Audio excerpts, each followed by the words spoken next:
G'day folks, AoS Coach here, and we are talking all things Ossiarch Bonereapers. I'm joined by the Chosen of Nagash, the Mortach of Rules, and the brewer of tea, Madigan Mason. I'm here to pay the tithe because 4th edition, Ossiarch Bonereapers.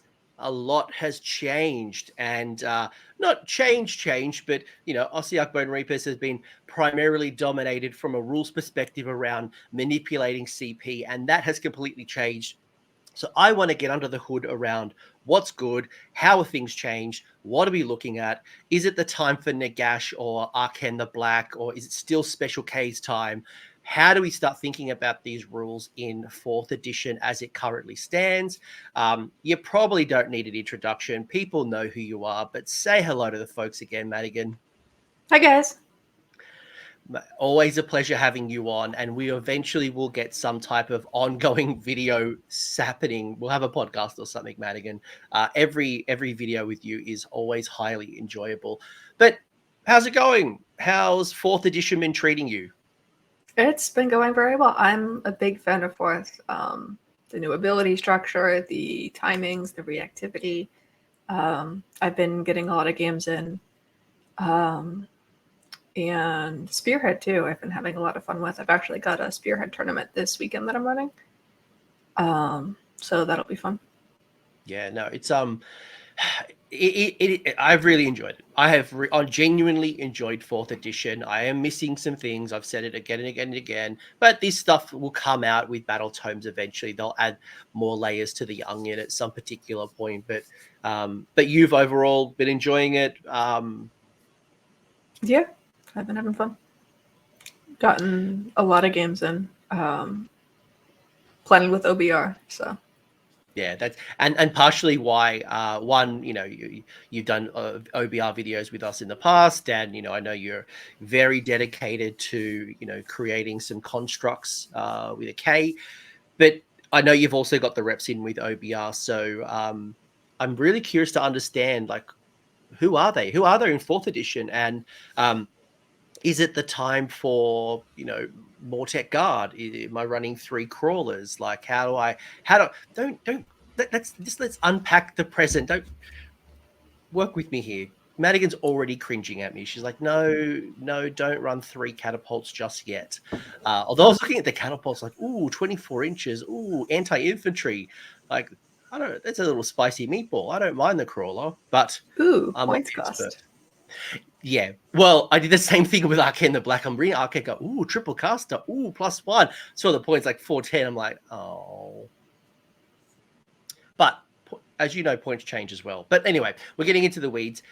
Let's talk OBR. How have you found them transitioning from 3rd to 4th? The good, the bad, the ugly, the things that you need to have to rethink about. We will obviously go into the rules, but like, just paint me that high level picture so far.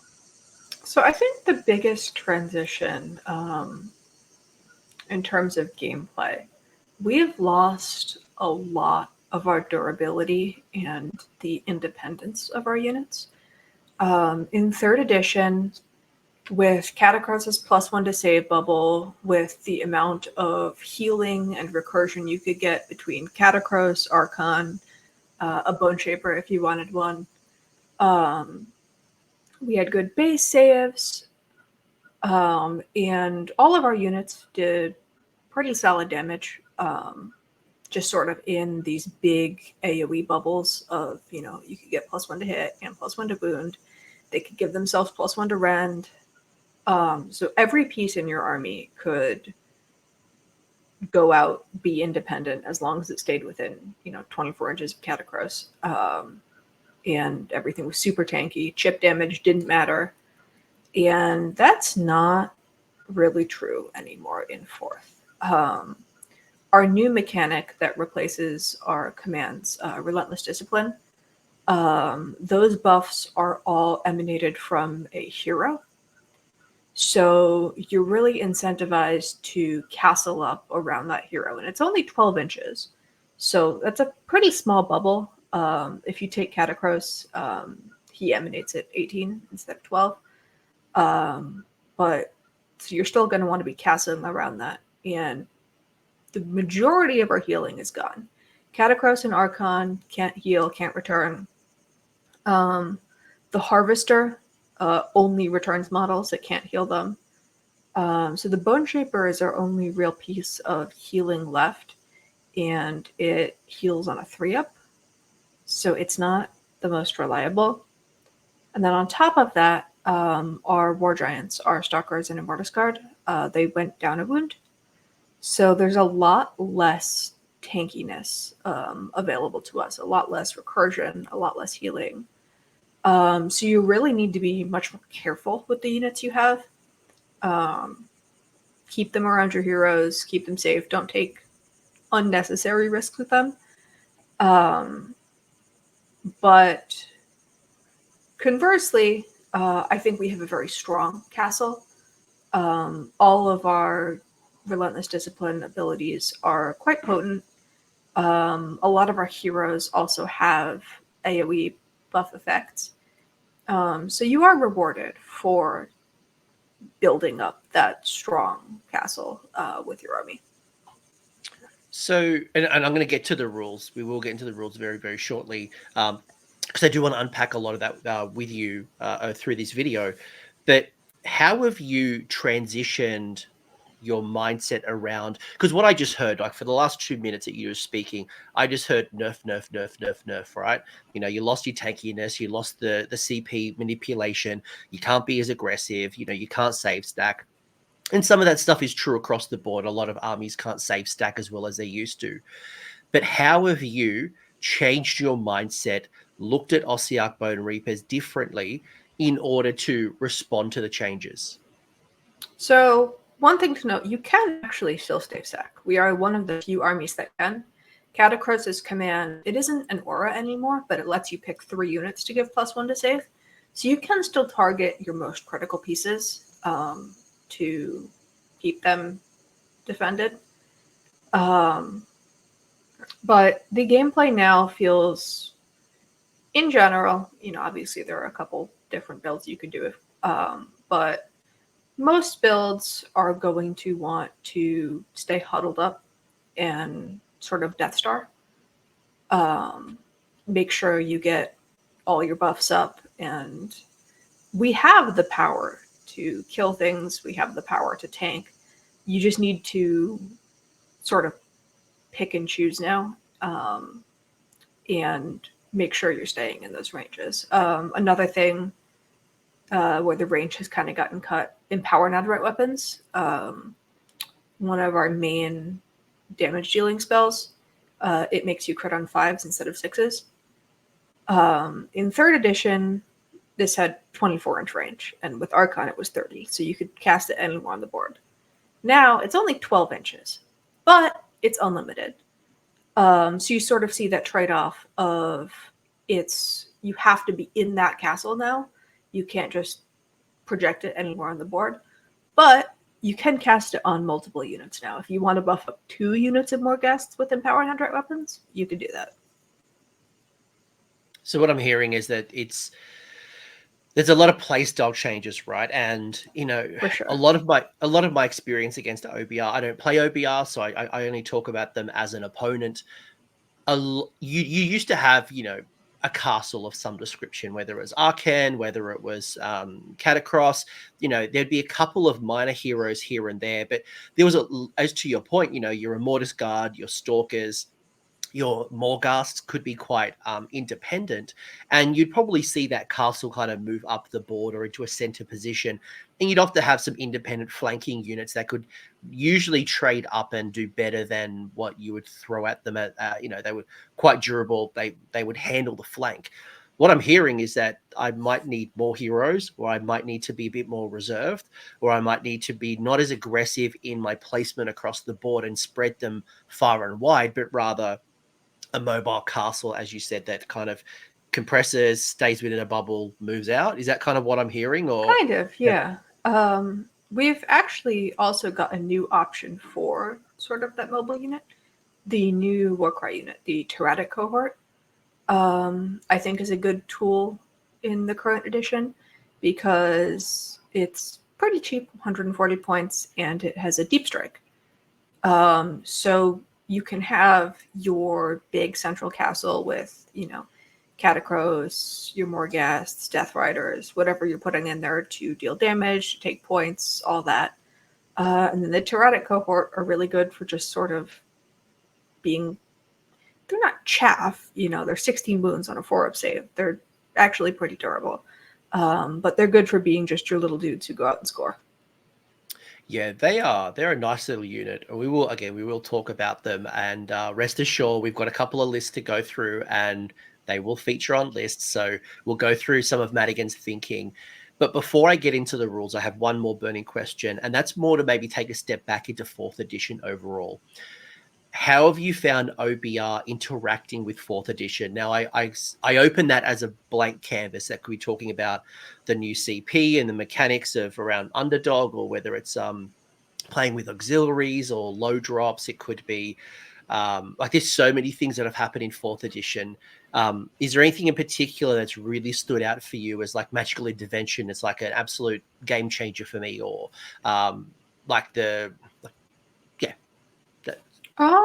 I would say that pretty heavily depends on the list. If you're playing Nagash, for example, magical intervention is critical. You're going to be using that almost every turn, probably.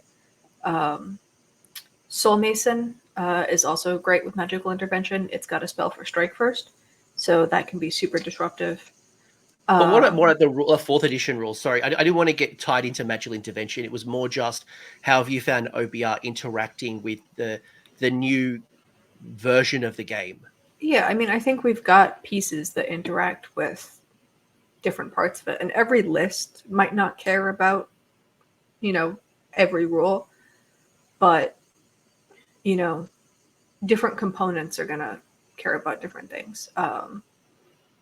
If you've got something like Morghasts, those might like power through.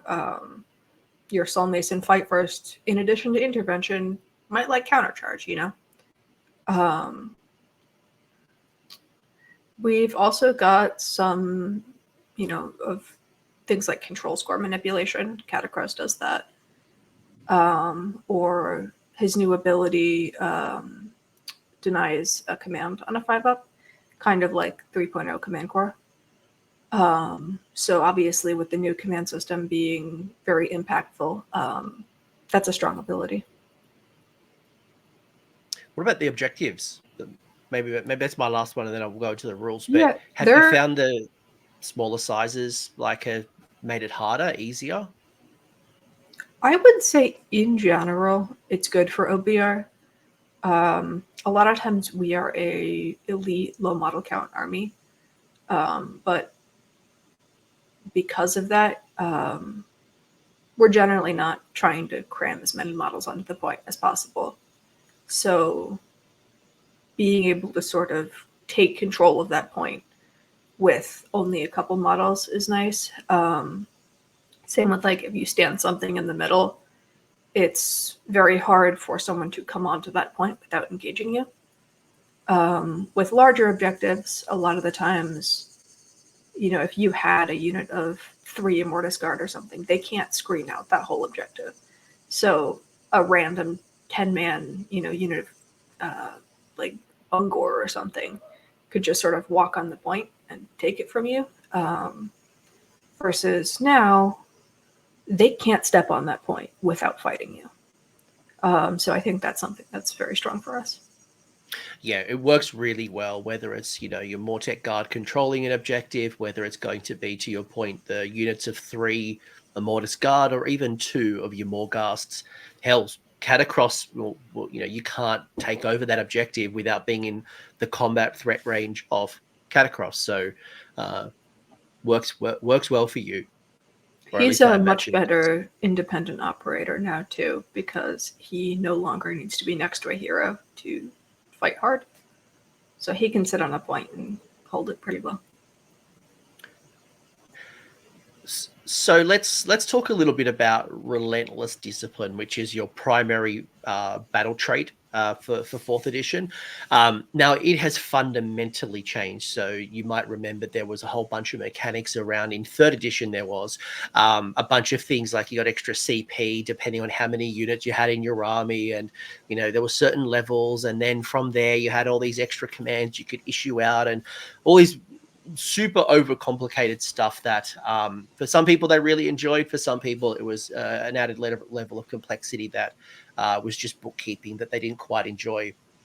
But in its place, you've got this relentless discipline battle trait where you have 6 abilities. I was going to call them commands, but Madigan would have ripped me a new one.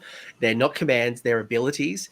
And those abilities are, I guess, bucketed. You've got 2 that are happening in the movement phase, 2 that are happening in the charge phase, and 2 that are happening in the combat phase. And there's an interesting relationship that you use one or the other, right? So I might get Madigan to, let's break this down a little bit, right? So how do you want to do this? Do you want me to read it out and then you tell me how you think about it? Do you want to tell me, like, how do I unpack this?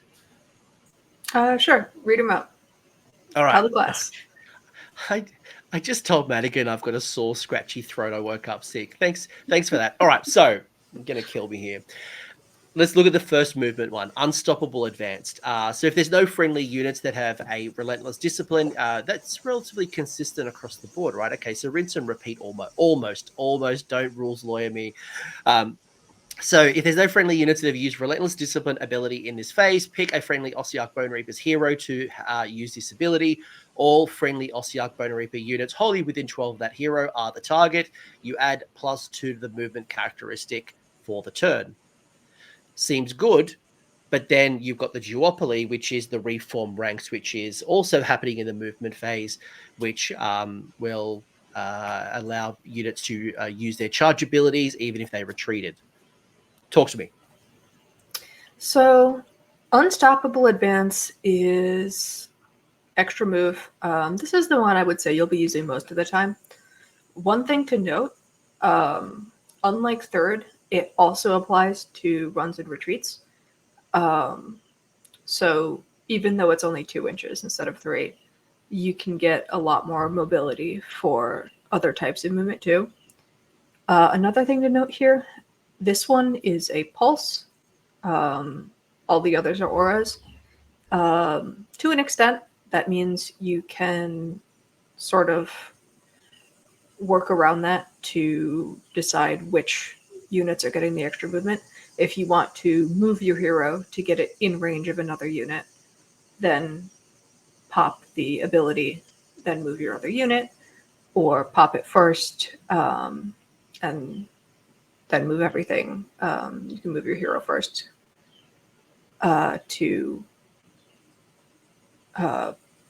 I don't know why that. So basically what you're saying is that if I have, I don't know, insert hero here around a bunch of insert units within 12, wholly within 12, I could pop it immediately, and then those initial units that were in 12 would receive the benefit. Or you can move your hero first. Or to your point, if there was something that was outside of, if I wasn't wholly within 12, or there was another unit that I wanted to get the +2 to move instead, I could then move the hero, then pop it. So it's not like a traditional ability where it happens at the start of the turn. There is a sequence that you can play around with the Unstoppable Advance. Yep. And then the other one, Reform Ranks. Retreat and Charge, very strong ability, especially on Death Riders, because they get +1 damage when they charge. And damage to Death Riders are pretty scary. One of the downsides of this, most other Retreat and Charge abilities in the game have you not take the mortal wounds. This still does. So you still have to take the damage if you want to retreat. So it's kind of steep. For a lot of units, it's not worth it. But Death Riders, it's great on if you're trying to like reposition your more guests or something. But I would say that this one is a little more niche than Unstoppable Advance. You'll still use it though. So if I'm thinking about my average turn, I'm likely defaulting to using Unstoppable Advance. unless a situation arises where reform ranks, where, as you said, the Death Riders, or I'm stuck in combat and I don't want to be in this particular combat. And as you said, yes, you still take the D3 damage for retreating, unlike Skaven and some of the other armies that have that don't take damage ability. Yeah. Cool. All right, that one's pretty clear, right? Easy. +2 move, really nice. We then have our anything else from a movement perspective before we move into our charge phase disciplines? No. Cool. All right. So so that they were both in your movement phase, so keep that one in mind. You then have the 2 charge phase ones, both being any charge phase.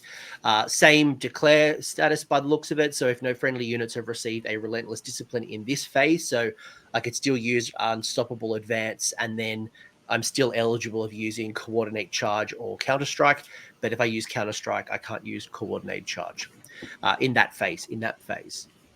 So with coordinated charge, for the rest of the turn, add +1 or add 1 to the charge roll for friendly Ossiarch Bonereapers units while they're wholly within 12 inches of that hero. The other side is the counter charge, where for the rest of the turn, friendly units' melee weapons have a anti-charge +1 rend while they're wholly within 12 inches of the hero. These are relatively straightforward. For the most part, you're probably going to be using +1 to charge rolls in your turn, anti-charge in your opponent's. But if you're doing a counter charge, that's critical. +1 to charge can be clutch. Or if you're worried about getting counter charged on your turn, you can put counterstrike up proactively. One nice thing about counterstrike, since your abilities in the opponent's charge phase come after all theirs, you do get to see where all their charges went before deciding if you're going to counterstrike. So you can make sure to pick a hero that's, if they charge your unit of Mortek Guard, you can pick a hero in range of them. You don't need to do it proactively. Yes. I mean, yes.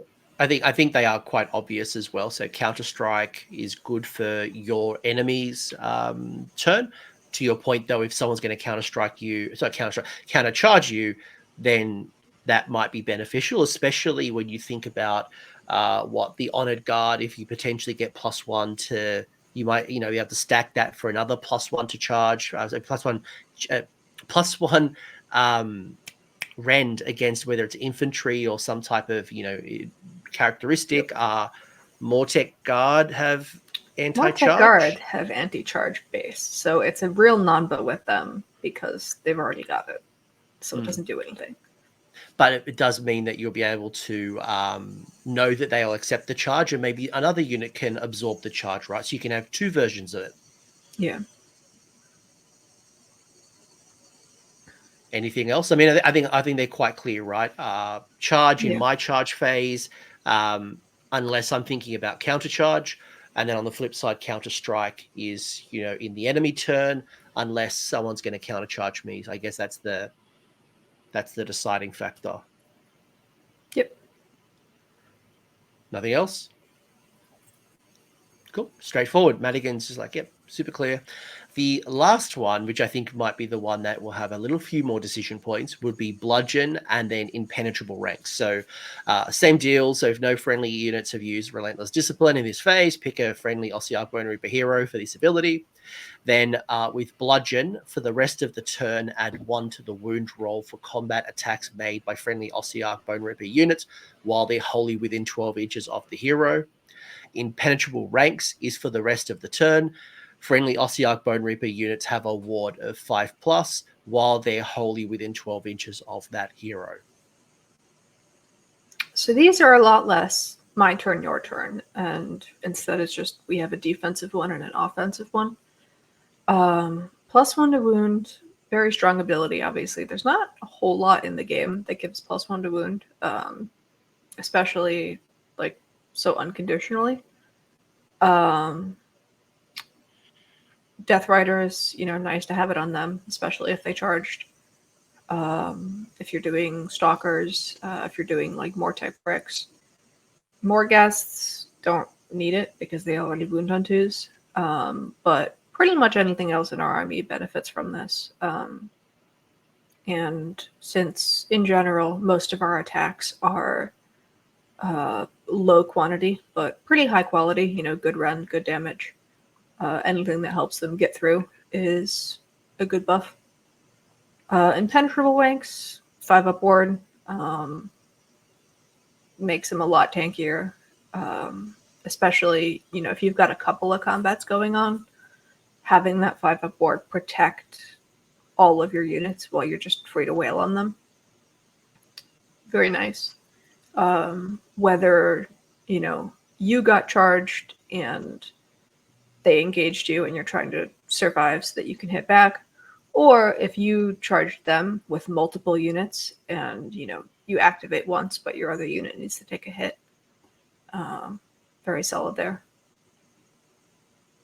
So, acknowledging that this game is situational, which of the two have you found that you've used more often? Are you finding that you're using bludgeon or impenetrable ranks more than the other?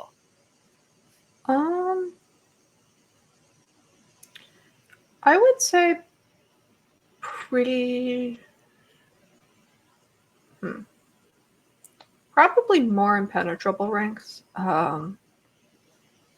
But definitely using both.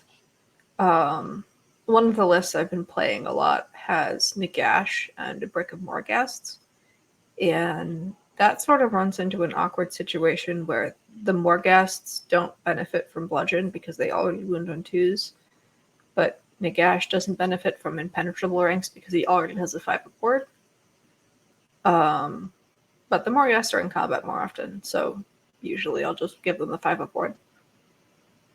But if I'm playing something more like traditional, catacrows, horses, then I start using bludgeon more, I would say. I think what I'm hearing from you, Maddie, is that there is no wrong answer here.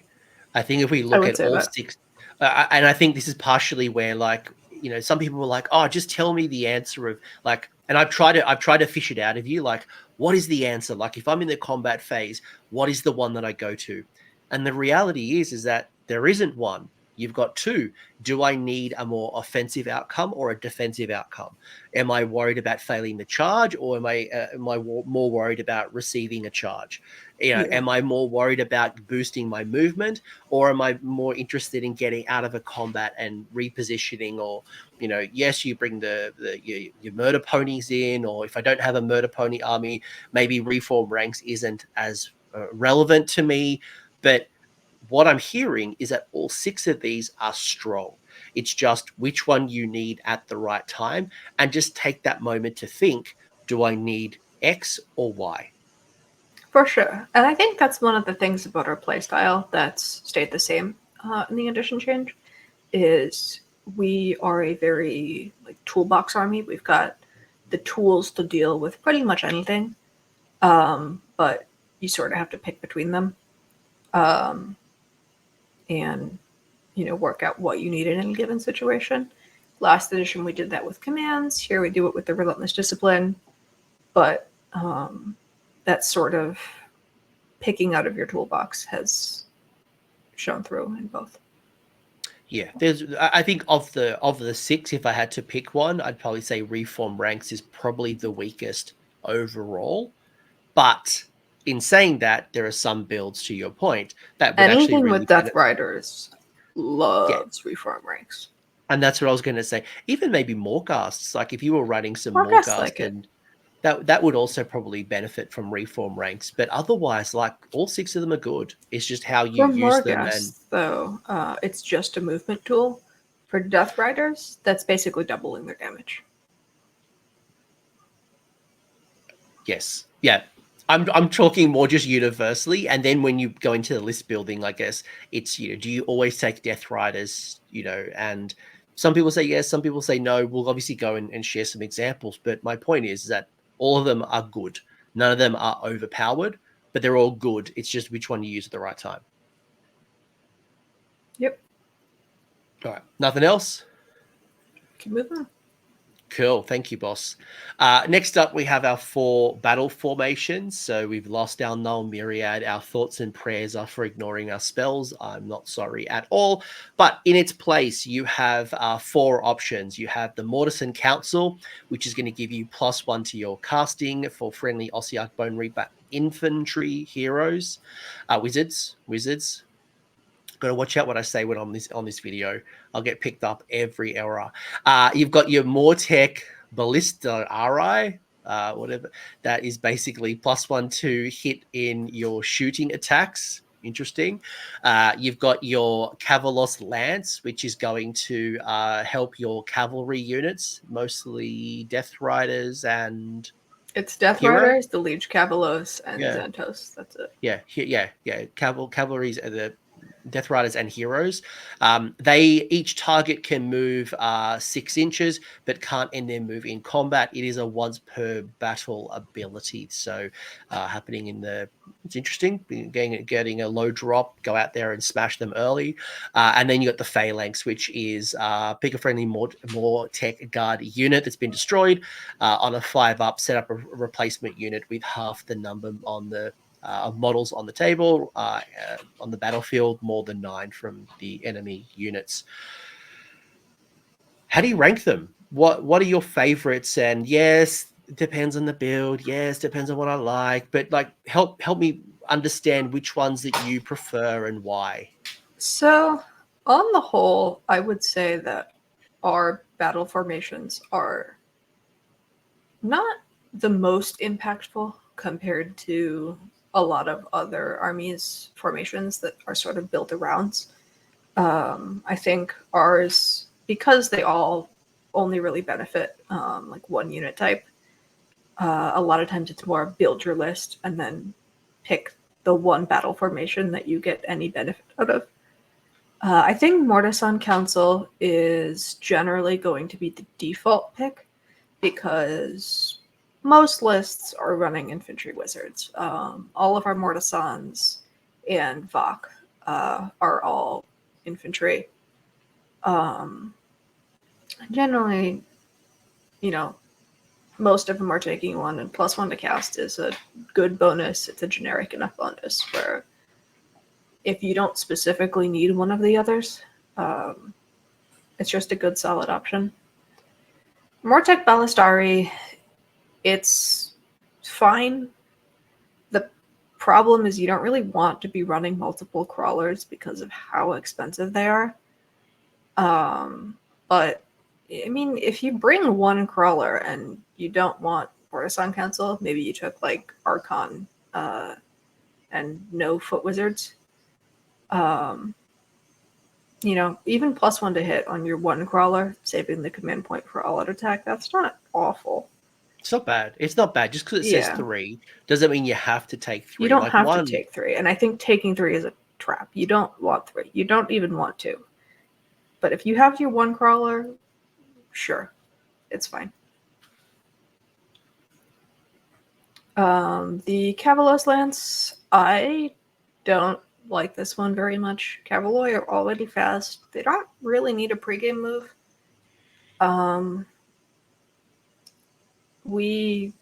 You can try for like an Alpha Strike, pin them in, but because like of how we generally want to play, all castled up, you don't necessarily want to do that.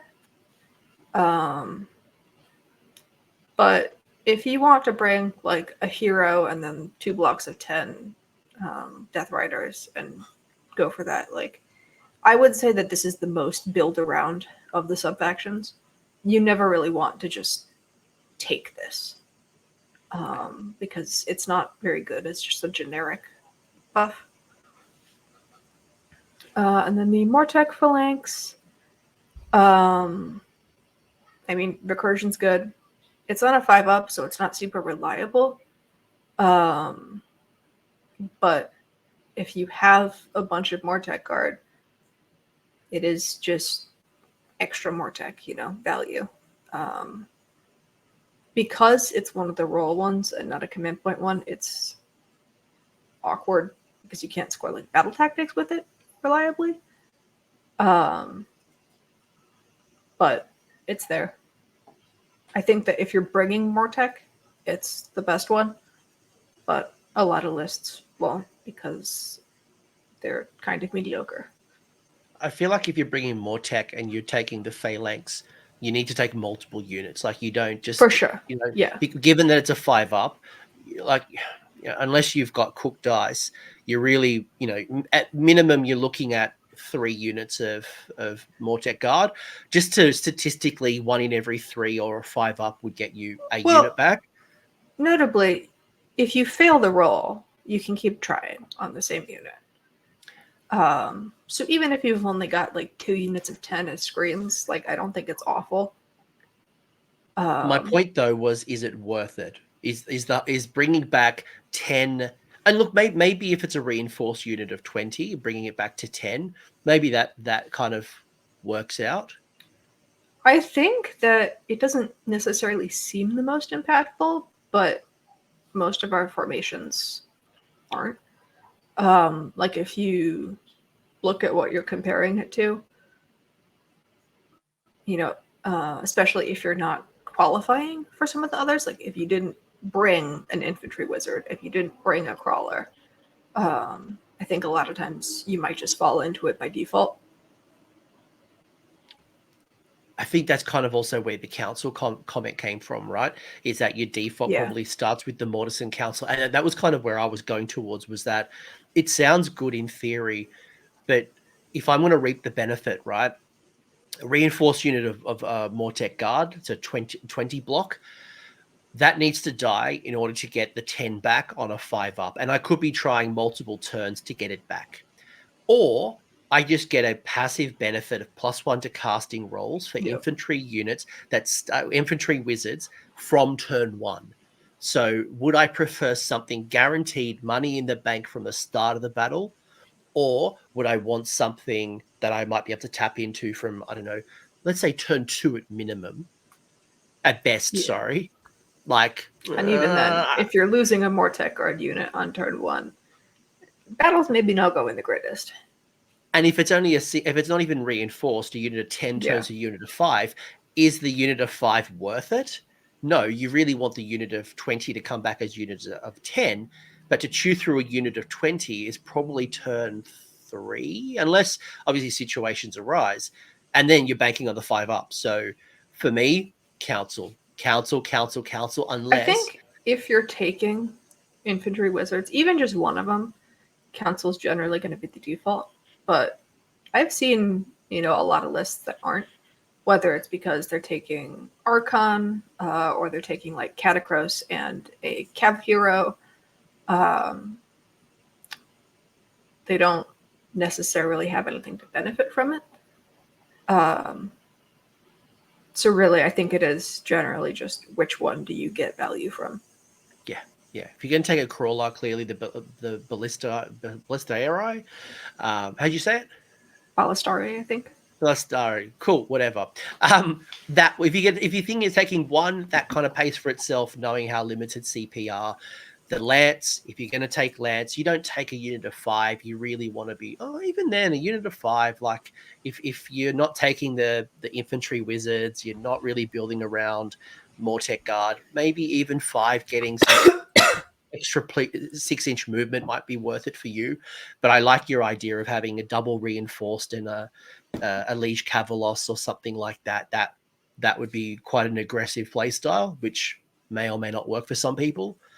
But yeah, I can see everyone starting at Mortison Council unless, as you said, they're just building around superheroes. Yeah. Which is very possible. Very possible. You do not, I mean, depends on what you like. Anything else, Maddie? I think that about covers it. Yeah, I mean, I think they're pretty straightforward in regards to what you like and what you're building around. Of your 3 artifacts, you've got your what stands out for you the most? Like, how would you rank them? 1, 2, 3. So you got Diversionary Tactics, Aura of Sterility, In that order. and the. All right, so you'd go Diversionary as number 1, Aura as number 2, and then Mighty as number 3. Yep. Talk to me why. Diversionary Tactics still really good. Last edition it was 3, now it's 2. But it's super disruptive because it makes like even a 3-inch charge, they suddenly need to roll a 5. So for things, you know, if they're trying to score a battle tactic that requires charging, it can mess up that. If they're trying to kill your unit, whether it stops their charge entirely or prevents them maybe from getting around a unit they wanted to into like a squishier target. Really good. Just one of the best command traits, maybe in the game. Honestly, it's great. I think Or sterility.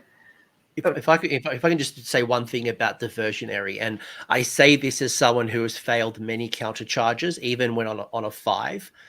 If I have banked a command point on charging you, if I pick the battle tactic of like kill the thing and I need the charge, that +2, and I don't have a CP up my sleeve, or I don't really want to spend it because I need all out attack or all out defense and whatever, that -2 can be critical. It can turn a 7 to a 9. It can turn a 5 to a 7. And yes, those are numbers, but it means the percentage of failure just increases. And for me, that makes me think twice on a counter charge. Like that 2 CP, I'll be like, oh, unless I really need to, I'll keep that up my and that's a win for you. That is a win because you've gotten into my head. With commands too, with redeploy, you can use redeploy in their turn to get into range with it. Even if they like try to stay out of 12, you can redeploy to push them back in. Love it. Love that. Solid options. Aura sterility. This one's also been nerfed. It used to be -1 to hit and wound. Now it's just -1 to wound. This is a meta pick, ultimately. Like, if you've got a lot of shooting in your meta, this is great. It's kind of a silver bullet, though. So if you're not facing a lot of shooting, it doesn't do anything. So it's sort of hard to rate, since it's entirely just, are you facing shooting? Yeah, and it might be worth calling out at this particular point that a lot of range shooting has gone down as well. So you aren't going to receive as much benefit, let alone does an army have a lot of shooting, or at least people are rethinking shooting as well, knowing that some units can't shoot in combat too. So the value of shooting has fundamentally changed. But then in saying that, the Tacoma Open had a plenty of Stormcast armies who were terrorized with 6 long strikes.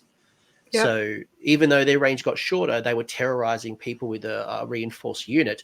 But do you take this because of a couple of boogeymen? Well, because they can snipe out heroes too, which is a value of them. Covering fire also means that sometimes you see those big shooting blocks that are just meant to crank out damage. But again, ultimately, it's a meta pick. And then the last one, Mighty Arcasian. It's fine. It's defensive. You only get hit on a 4 to 6. Most of your options don't necessarily want to be in combat. If you've got a Liege Cavalos, sure. If you've got a Soul Reaper, sure. But the rest of the Mortisons don't hit very well anymore, so you don't want them anywhere near combat. And even for the units that it is good on, because you do want them in combat, you've just sort of got better options with the Versionary and Aura. So I don't necessarily see taking this. Maybe if you build that one Cavalos Alpha Strike, you shove it on your Liege Cavalos. Maybe then. But yeah, I see Diversionary is the clear winner here. And then, sure. then Aura and Mighty are probably on par. Depends on, are you building around little infantry heroes where you want to protect them and they're being bodyguarded and you want to just make it really hard to be shot off? Or are you building, as you said, the Liege Cavalos, and you're building around your Death Riders, and that's going into combat? That's where Mighty really comes up. But for the average hero, probably not valuable. Yeah. Yeah, is that the kind of sentiment? I would say so. Yeah, I tend to agree. I think diversionary just stands out because it just adds. It's got so much benefit, and we are in the economy of command points is just too high right now, and forcing someone to spend one or even stopping them from countercharging is just too good. It's too valuable. And you've talked about the durability has gotten a little harder for us. So, me talking like I'm an OBR player, you. It could be. I do have those little bone doggos. I've got them up here. Got some bone doggos. I need bone doggos.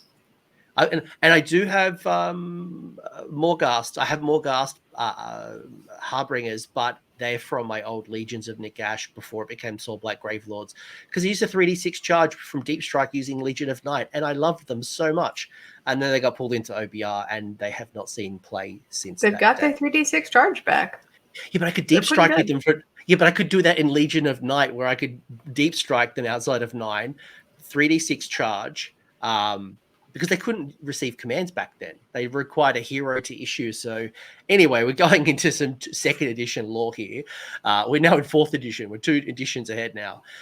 Artifacts. Of the 3, what are your favorites? 1, 2, 3 between the Marrow Pact, the Load of Saturation, and the Helm of Tyranny? Generally, Helm or Load. Marrow Pact is super situational. I don't think it's very good. Again, most of your heroes you don't want in combat anyway. And there's not a whole lot that is actually doing like mass amounts of damage. Like if you want your Liege Cavalos to go fight like a unit of little infantry or whatever and just sort of rack up mortal wounds on them, like it's fine. It's not awful, but it just doesn't feel great. I'm struggling. I'm the one situation I think about is like, okay, my hero is gone into a unit of, I don't know, double-bladed witch elves.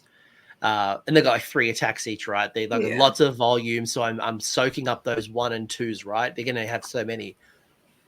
But do I really want to put my one and only artifact on a hero that is going to die because of the sheer volume just to fish the 1s and 2s? Like, I don't see a world where Marrow Pact, and maybe someone in the comments is smarter than me and they know how to tap into this, but I'm struggling to see how Marrow Pact comes into play. Like, what were we thinking with this artifact? You could try again, like if you really wanted to make it work, comboing it with the heroic trait, so that they're only being hit on 4th or 6th, then 1 to 2 reflex 1. But you're just investing so much in that for such mediocre returns. It's just really not worth it, I don't think. If this was 3rd edition and I had multiple ways of getting extra artifacts like Warlord Battalion, this would still be my 3rd pick. Like, this would be like buy 2, get 1 free artifact. I'm like, cool, I'll take the Marrow pick as my free option. Yeah. So talk to me of your choices. Is it Load or is it Helm, or what helps you decide that one choice? I would say that more depends on what you're putting it on, what you need. Load, nice. 5 to board. That's always useful. Goes on anything. I would say the downside, if you have a Mortis Guard, it's a little less useful there. And a lot of your wizards are, they're only 5 wounds on a 4-up save. If anything meaningful gets into them, they're still going to die, like, on the spot. But it's good against, chip damage,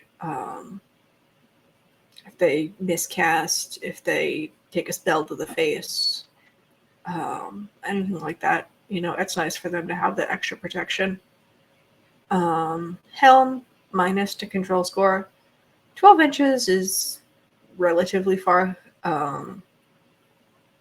It's maybe a little closer than you want your squishy foot heroes to be getting, but again, a lot of our ranges have been shortened anyway, so you kind of need them close to the castle anyway, and therefore close to the fighting. And Control Squad Malices are nice because we are so elite. So being able to reduce the amount that you need to cut through is quite good. I would say in general, I tend to lean Helm. But if you've got a list where the goal is just eviscerate things, if you brought like a block of 4 more guests and a block of 10 Death Riders, then I think load is generally better because things can't contest if they're dead. So I'd say between those two, it's pretty situational. Yeah, I would agree. I'd say load is probably my default. I would pick load to start with. But then if I've got a really good use case, whether I'm trying to defend a home objective or I've got something like the Liege Cavalos, it's going to be aggressive and moving up the board, potentially then Helm comes into play. But again, I don't think either of those are a bad choice. Obviously, One thing if I you use like about Helm, too, is that if it lets you win taking a point from another hero. So if they've got just like a little hero on the point, you can go take it. Yeah. Not enough people are talking about objective control. I've really enjoyed it as a like my Stormcast, for example, getting like +3s or all across the board. It's been really helpful.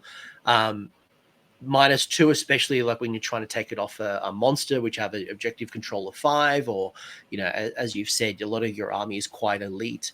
It can be quite hard to hold an objective. This is a really good one. So pick and choose whichever one works for you, and maybe even how you're thinking about your relentless discipline, given that you might be already issuing a 5-up defense in combat. All right, anything else? One thing to note about the in combat, you issue it in combat, but it does last until the end of the turn. So you will still have, if you use impenetrable ranks, you will still have that 5-up board if they do like a power through or something. I was more thinking defensively for shooting attacks, like for shooting. For shooting and magic, you need the load to protect you, but for power through or anything in combat and beyond, that would be fine. Good call out. We have a lore, the Ossian sorcery lore, all quite good actually. Casting value of 5 for Empower and Nadirite weapons, and you've already mentioned that it's an unlimited, so you can cast this on multiple wizards. You've got Drain Vitality and Shard Storm with both a casting value of 7. Which ones are you finding that you're casting more often than others, or is there particular situations, or what advice would you give me from like a spell perspective? We've generally got, I would say most lists bring, if you've got Archon, he can cast all 3. Nagash is obviously casting all 3 if there's targets in range. Soul Masons are double casts, so, Empower and Nadirite weapons, always great. Most of our army has exploding 6s, so making those exploding 5s is a lot of value. Drain Vitality, -1 to hit and save, super powerful. Only 12 inches. But if they've got like a hammer unit in range that you're worried about coming in and crashing into you, or if they've got an anvil that you're trying to crack, great, super versatile spell. And then Shard Storm, it's a horde clear. If you're fighting a billion zombies or bestigors or whatever your preferred flavor of horde is, this will kill 1/3 of them. So is it right to assume that within the flow of the game, ignoring endless spells for a hot minute, Empower Nadirite weapons and Drain Vitality are probably your first go-to spells? Obviously, if situations arise, you need to do that one. Those chip mortal wounds. You got to clear a horde. Shardstorm might come into play, but by default, probably Empower and Drain are your two of your stronger options. Yeah. Drain is often a little awkward just because of the shortened range. A lot of times, they'll be relatively careful not to put their main hammer within 12 of one of your wizards if possible. So I would say that Drain is generally like a little bit later game spell. But Empower, always great. You do need to make sure that your wizards keep up with your hammers. Because, again, it's been cut down to 12 inches. So you need to be up close and personal. Yep. Would you consider any option that can extend your range? Let's say, for example, like Umbral Spell Portal. Would you look at something like Umbral Spell Portal to help kind of reduce increase the range? Not. Sorry, of Drain. No. Our faction spell lore for manifestations is really good. And then obviously Morbid is another great option. So I don't think that I would ever take the Twilight Sorceries. All right. Well, all right. Cool. All right. Nice segue. So, not thinking about Twilight Sorceries to extend the range of Drain because Drain Vitality as a spell is very good. Casting value of 7, quite generous. The abilities that it offers, quite good. Range is going to be the thing that hinders you. So if you want to build around it, Umbral Spell Portal. If not, I'm gonna cast some 8. But you can get +1 to the casting with your sure, but that's still a 50-50. Yeah, I mean, like you could always tap into what's it called? Place of Power as well. So there's options. There are options. Manifestation Law. So you started or saying that you wouldn't look at Twilight Sorceries because you've got a good Manifestation Law. Let's start with home base. Let's talk about your 3. A lot of armies' manifestation laws are just not as good as the universal ones. Now, don't at me about your particular faction. It's just across the board. Some of them are just stronger than others. How do you think Ossiarch Bonereaper 1 stands for you? And is it something that is viable? Or is the universal ones, whether it's Primal or Cronspine or Morbid, is just too good for you right now? I would say that we have one of the best manifestation lores in the game. And I don't even think it's particularly close. Morbid is the only other one that I think I would even consider taking over this. And I would say primarily in Nagash lists where you really want him to have stuff to cast, and Morbid has 4 spells. But I think in most lists, I would slam dunk Horrors of the Necropolis. Every spell in here is great. They all have good utility, pretty good damage, all slam dunks. So Carrion, the first one, -5 to control scores of enemy infantry within 6. Again, one thing that sometimes we can struggle with is contesting, low model count. So -5 to infantry. That really helps with that. And it hits them fine too. 6 attacks, 4 and 2s, 1 rend, D3 damage. Like that can spike and just wipe a unit of chaff pretty easily. And it's fast too. Advantage move. That's not bad. It also casts on a 6. All of our manifestations do, which is quite low for spells. I've been waiting for you to pause for a second and acknowledge that. The casting value of 6s are very generous. Like across when you look at some of the others, very good. Nightmare Predator. This is more of just a damage dealer. 6 attacks, 4s and 2s, 2 rend, 2 damage. But its special ability, if it gets killed or banished at the end of the turn on a 4-up, it comes back. So you can just sort of throw it into combat, deal some damage. It'll maybe die, and it might just be back and ready to punch something again. Nice for assassinating like small heroes or getting into just like clearing screens, whatever. It's solid.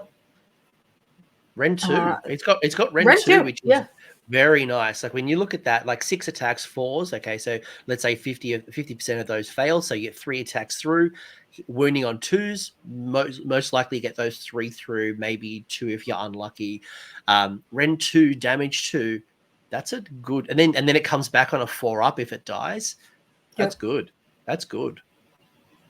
And then the Shrieker, -1 to ward rolls within 12. Very solid ability. And then one extra nice thing about the Shrieker, it's got a shooting attack with 12-inch range, which means that you can get some damage value with it the turn it comes down, since you can set it at 9 away and then still shoot. It's not massive damage, but it's not nothing. So if you're just trying to like start chipping something down, especially if you're trying to primarily use it to reduce their ward, whether it's you're fighting like Nurgle or Doc or Soulblight, any to death really, just taking that ward away from anything in range, and then also you just sort of get incidental value out of it that they can't really interact with, because they won't have a chance to banish it before it gets to shoot. You mentioned a comment, and I'm gonna reinforce it. You said you've got one of the better. Well, actually, I think you said it was one of the best. This is good. Like when you compare this to a lot of the other manifestation laws for a faction, this is definitely a winner. I'd say probably you're on par with Skaven. Skaven's got quite a good manifestation law, but this is all 3 of those I could see myself using, and I'd use them quite frequently. And assuming that some of these manifestation laws like Morbid might get adjusted, because I think there's a clear dominance in the meta right now, and I don't know what that will look like, but assuming that gets toned down a little bit. This is probably on par, really good right now, but 2, ongoing, it's really good. So if you don't owe them, I definitely would go buy these, but they're all 3 of them quite useful without being busted. And again, super easy to cast too. They all cast them as 6. And then, if you take Mortis on Council, you need to roll a 5. That's super easy. Or if you're casting with Archon, he's also got +1. Love it. Really good, really good. And you were mentioning, like we'll go through some of your lists, but obviously the primaries, whether it's Kronspine, whether it's Morbid, whether it's you probably don't need Primal as much as some of the other factions, although we've got like no healing anymore. I was going to say the healing would become useful, and having like Gnashing Jaws goes out can be quite useful. So Primal's also probably worth considering, depending on, again, who you are, what you need. Nothing else? I can see it. Yeah. Like it's not an auto pick, but I could see it if you needed it, but. Yeah, I think most of the time that's going to be between Morbid and Hordes. I agree wholeheartedly. Let's talk units. I'm sure you've got a couple of favorite units. You've already talked to me about your little. All right. Let's start with Nagash. So you and I have actually had a game in 4th edition with Nagash. It was definitely an interesting one, because that was the moment I learnt that you bring back a unit in full, and I'm like, whoa. Not a bad little bring back 6 Stalkers. I think was it Stalkers or was it Mortis Guard? 4 Morghasts. 4 Morghasts, that's right. I'm like, oh damn. He pairs really nicely with the Harbingers because of their 3d6 charge. So you take him, you take the Morghasts, you shove the Morghasts in your opponent's face. They blender whatever they touch. Eventually, they die because you shoved them into their army, and then he brings them back 9 inches away, and then they have a 3d6 charge, so they get in the turn you brought them back. Very potent. So let me ask you a couple of questions. You're basically getting like 500 and something free points. Yeah, the fact that you bring back a unit in full strength, not half strength, you are getting so much value. So that was going to be my first question was, Nagash is currently 880, so almost one half of an army. Is Nagash worth it? And is Nagash an auto include in OBR? No. He's a build around. He's not an auto include.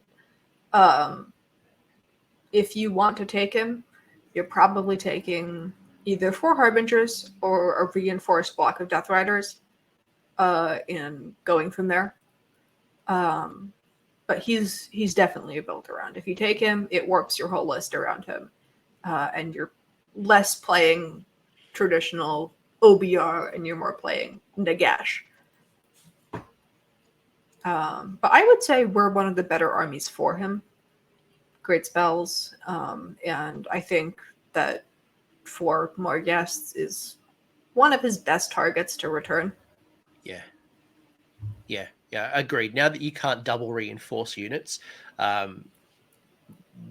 OBR is the perfect home for him. Like when I think about him in Flesh Eater Courts, no. Like obviously you can, but like would I? Probably But what are you not. really bringing back there? Like That's what I'm saying. Like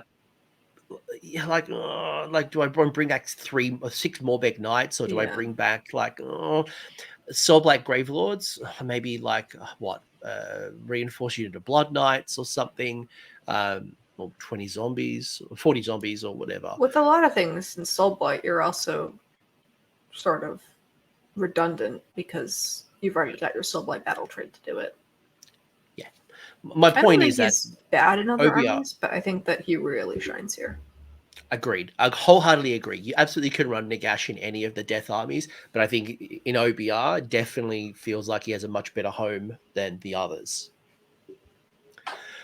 Anything else you talk about Nagash? So Nagash is strong, it's good, not an auto-include, and we do have one of the lists as an example where you have shown us how you do Nagash in an OBR list. Anything else, or should we talk about some of our other Mortarch friends? We can go to the other Mortarchs. They're also very solid picks. All right, so we've got Special K, Catacross, 20 wounds, 3 up save, move of 4. Definitely probably needs that +2 to move. Whole bunch of abilities, right? Some good attack profile. He is a solid command center. And then there is just the world's just all of the stuff. So same deal. Catacross, is it auto include in every OBR list? And then if so or if not, talk to me about the rules that really stand out for you on Special K. I wouldn't say he's an auto include, but I would say that he is probably the easiest centerpiece to just sort of start a list, because he's very generically good.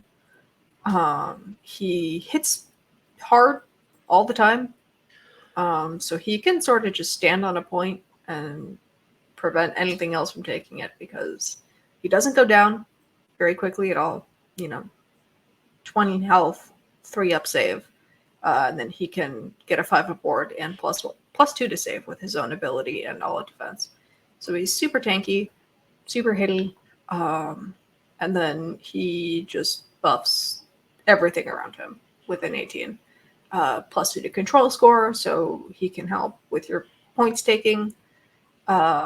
He extends your RDP range to 18 instead of 12, so you can spread that castle out a little farther than you otherwise could. You get to pick 3 units to get +1 to save to. This is one of the few save stacking things left in the game, so very valuable.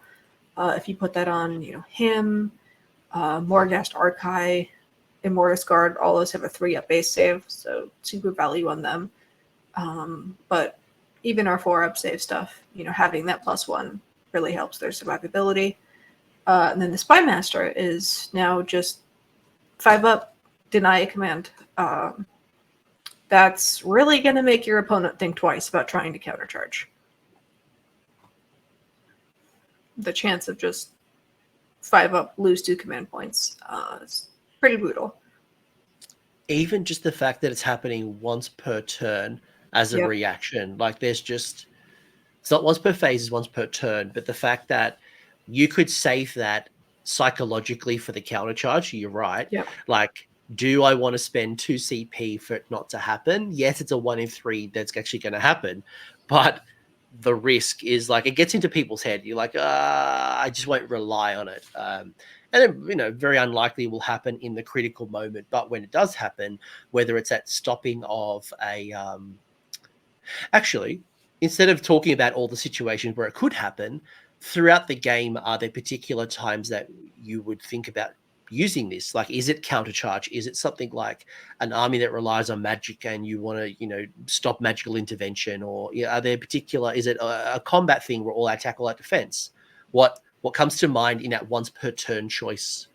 I would say that saving it for countercharge is generally the most generic usage of it, or covering fire if you're up against a shooting army. But I think the strength of it is really that it is very versatile. If they're trying to score a battle tactic and they need to auto run, if they're trying to kill a unit and they need to all out attack, if you're trying to kill a unit and you want to deny their all out defense, it really is the versatility that makes it so strong. Even though it's random, it makes it so they can't rely on it, and you have a better chance of pushing through whatever you need to do. Yeah. Catacross at 500 is a good piece. To your point, not an auto include. I think there's place still for Nagash. There's still place for Arcane the Black. There's still places for not having any of the Mortachs. But this is a good scroll. This is a good scroll, and it is good utility, good combat threat, good amount of wounds. It's just good. Nice centerpiece to your point. For sure. But yeah, definitely not auto. I wouldn't. If I wanted to run it, I'd absolutely build around it. But it's not like I'm like I have to take Catacross. Arcane Black, the Black is an interesting one, right? Because I was thinking about this and I'm like, okay, triple caster, 14 wounds, so a little less, high mobility. There's a lot of magic going along right now, a lot of endless spells being casted. Does this have a place for Arcane the Black? Is it a power pair where you have Catacross and Arcane the Black? Is it one or the other? Or is it not Arcane's time? What are your thoughts on Arcane the Black? Well, I don't think double Mortark is viable anymore. Part of what made it so good in third was the double healing pulse. So, every one of your hero phases, each of them could pick 3 units to heal 3. So generally, you'd be healing 6 to 3 different units, doubling up like that. And it made the 2 of them so much more survivable. I think now with the reduced options to heal them, you're a little too elite, too fragile if you bring both, because they can't really grind it out the same way they used to. You have to be a little more careful with Archon. But I think that there's a place for him alone. I think that he's a little less good than Catacross. He's not as generically powerful, but he's got a lot of tech. So he is quite fast. He's actually had his move nerfed, which is sad, but understandable. 12. It's 12. Was it 14 It used to be before? 16. 16. Yeah, Wow. he was really fast in the last book, which combined with last book, it was +3. He could zoom. And he's still pretty fast. I mean, to be fair, I don't remember him moving very much, other than when he used to teleport with the stupid "I take damage and I yeet myself to the other part of the board." I actually don't remember him moving properly. That was a fun combo. Fun for who? Fun for who? But yes, it was that definitely is not there anymore, right? So yeah, he's more of a generic wizard moving around the board a little slower, but. I mean, he's still got +1 to casting and heals. You've still got Curse of Years. There's some other Curse of Years abilities. is a lot worse. I was looking at it going anymore.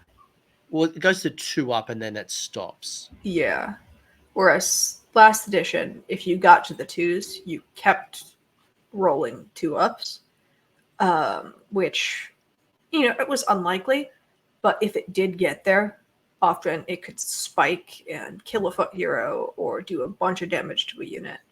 And that was part of its strength, is sometimes it was just like point the gun and delete something, versus now it can't really do that.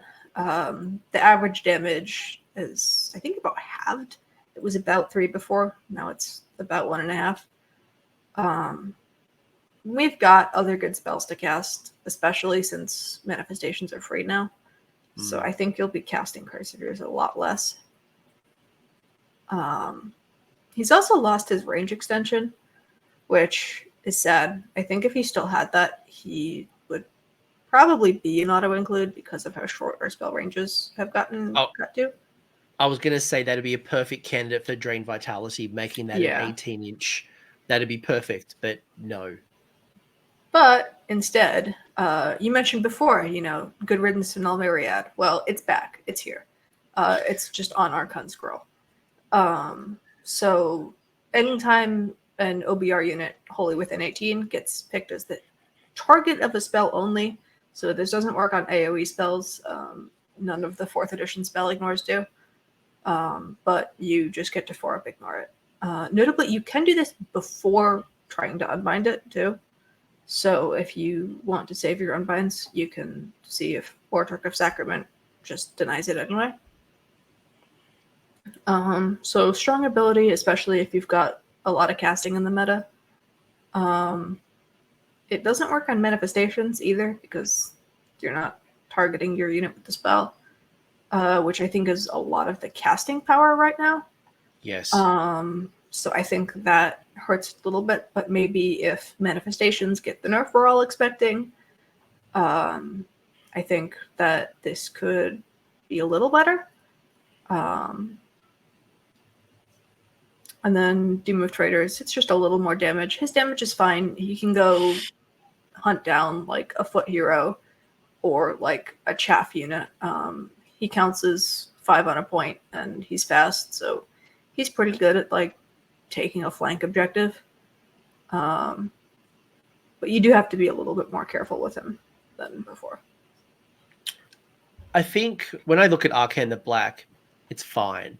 I think Arcane is fine. The points are probably a little too high for me right now. I remember him being around the 360, 380 mark and being 410 currently. Like when I'm thinking about 410 versus 500 with Catacross, I'm going Catacross every day of the week.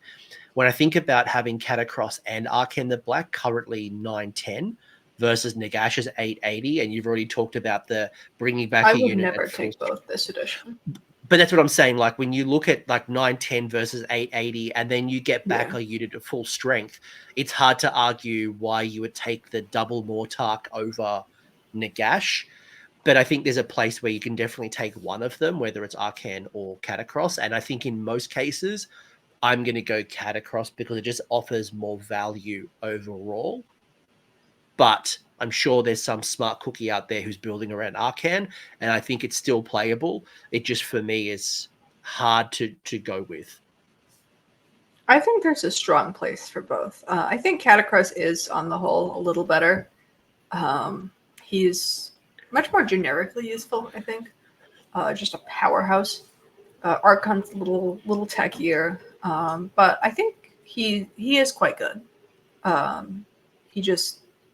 I think he's a little harder to use, maybe a little more awkward, but still solid for sure. Yeah. I'm not saying he's bad. I'm not saying Arcane the Black is bad by any means. I just think when I'm comparing the two, I probably would be going Catacross every day of the week.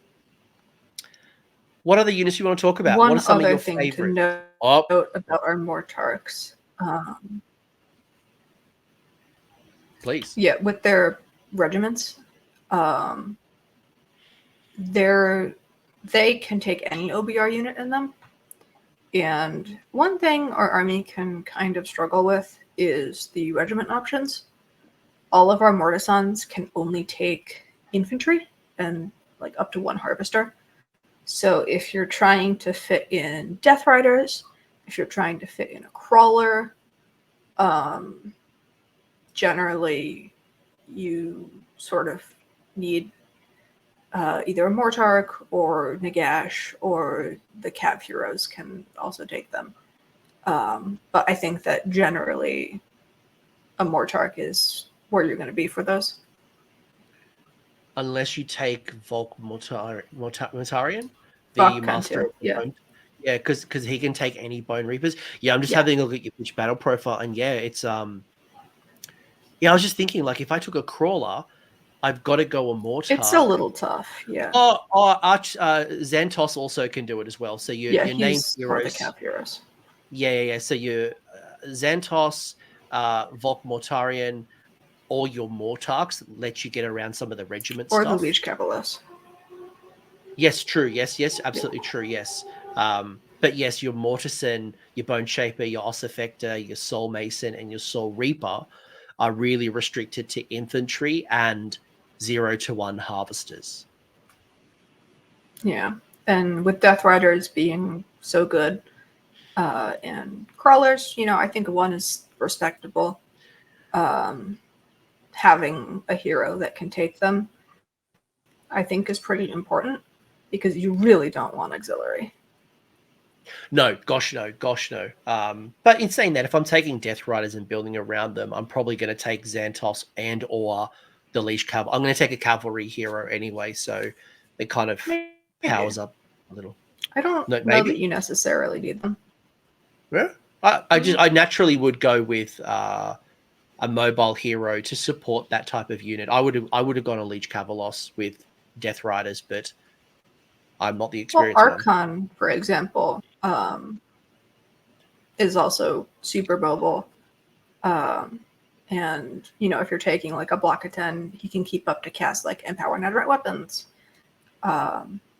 or Drain Vitality, whatever they're going into. Xantos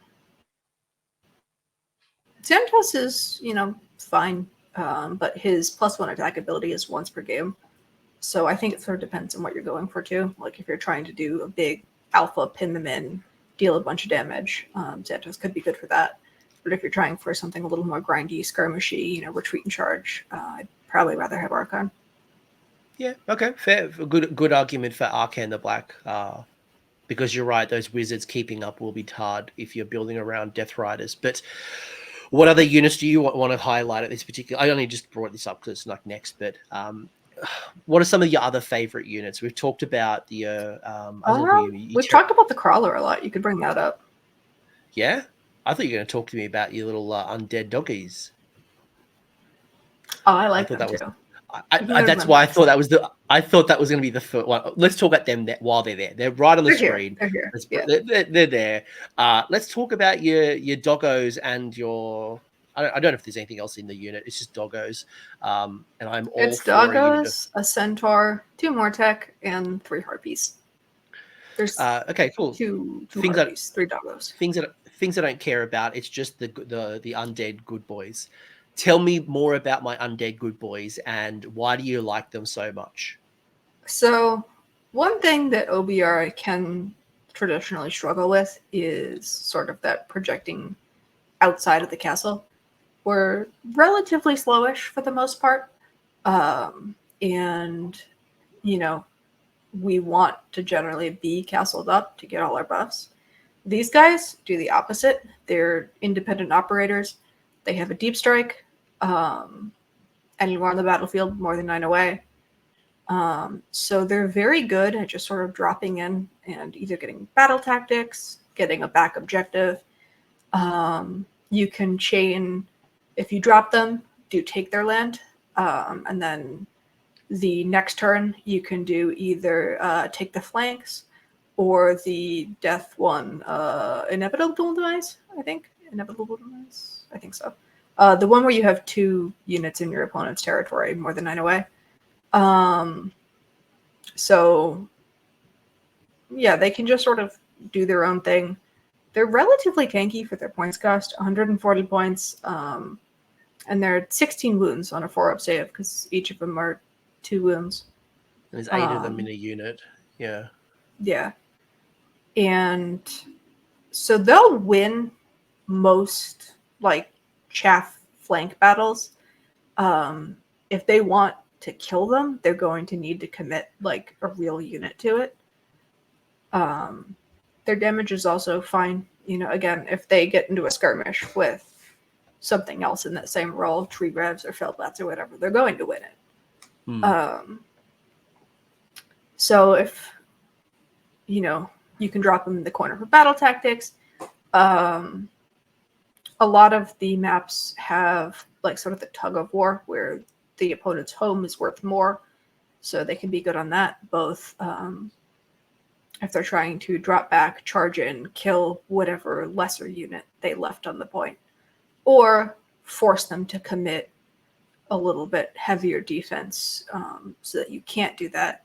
That's taking it away from wherever the main fight is. They're just very solid. They're a little bit of a bend from what OBR usually does, and that makes them quite strong. I like them. I do. I legitimately like them. Would you take multiple of these, or obviously you can't reinforce them, but 2 is solid, I think. I would probably never take 3, but I think 2 is pretty good. You wouldn't want to reinforce them, even if you could. Their strength is pretty much in being your chaff units. Yeah, I agree. You don't lose anything by not reinforcing them. And if I was going to reinforce them, yes, I would rather multiple smaller units than one big one. If I'm going to reinforce, I'm going to spend this amount of points in a reinforced unit. I'd rather just take Mortek Guard. You'd rather separate ones, yep. Yeah, or I'd just take something that would be much more beneficial as a big block. So I dig them. I like them a lot, legitimately, and I agree with everything you said around the mobility, the trading up, or forcing an opponent to commit significant resources to it. Because you're right, harpies, canary, tree revs, your griff hounds, your traditional skirmishers on the flank. They won't win this battle. They will not win this battle against this unit. And if it draws in something a bit more killier, or it distracts with some shooting into it, great. That's not going into your heroes or other troops. Yep. You talked about the little catapults, eh? Actually, let's talk Mortek Guard for a sec. It's on the screen. Sorry, I asked you a question, and I'm just routing it to the answers that I want. Last edition, it was pretty clear that most people were building around Stalkers, Mortis Guard, Harbingers, your Morghasts, yes. It seems like second edition was really around the Mortek Guard, and I hadn't seen a lot of successful Mortek Guard lists. How are you feeling about them in the current meta? And there's some interesting things here. They've only got objective control 1. They've got the shield wall ability, which is an interesting rule. I don't mind that. You've got the anti-charge ability. You've got crit 2 hits. Some interesting stuff. But how do you feel about the Mortek Guard? I think they're pretty mediocre. I think they're even worse than they were in third, honestly. Why? They've lost a lot of their punch. They've lost their base 1 rend that they used to have, and that's been moved into anti-charge. That's kind of a non-bow because our offensive charge phase ability is anti-charge, so they can't double up there.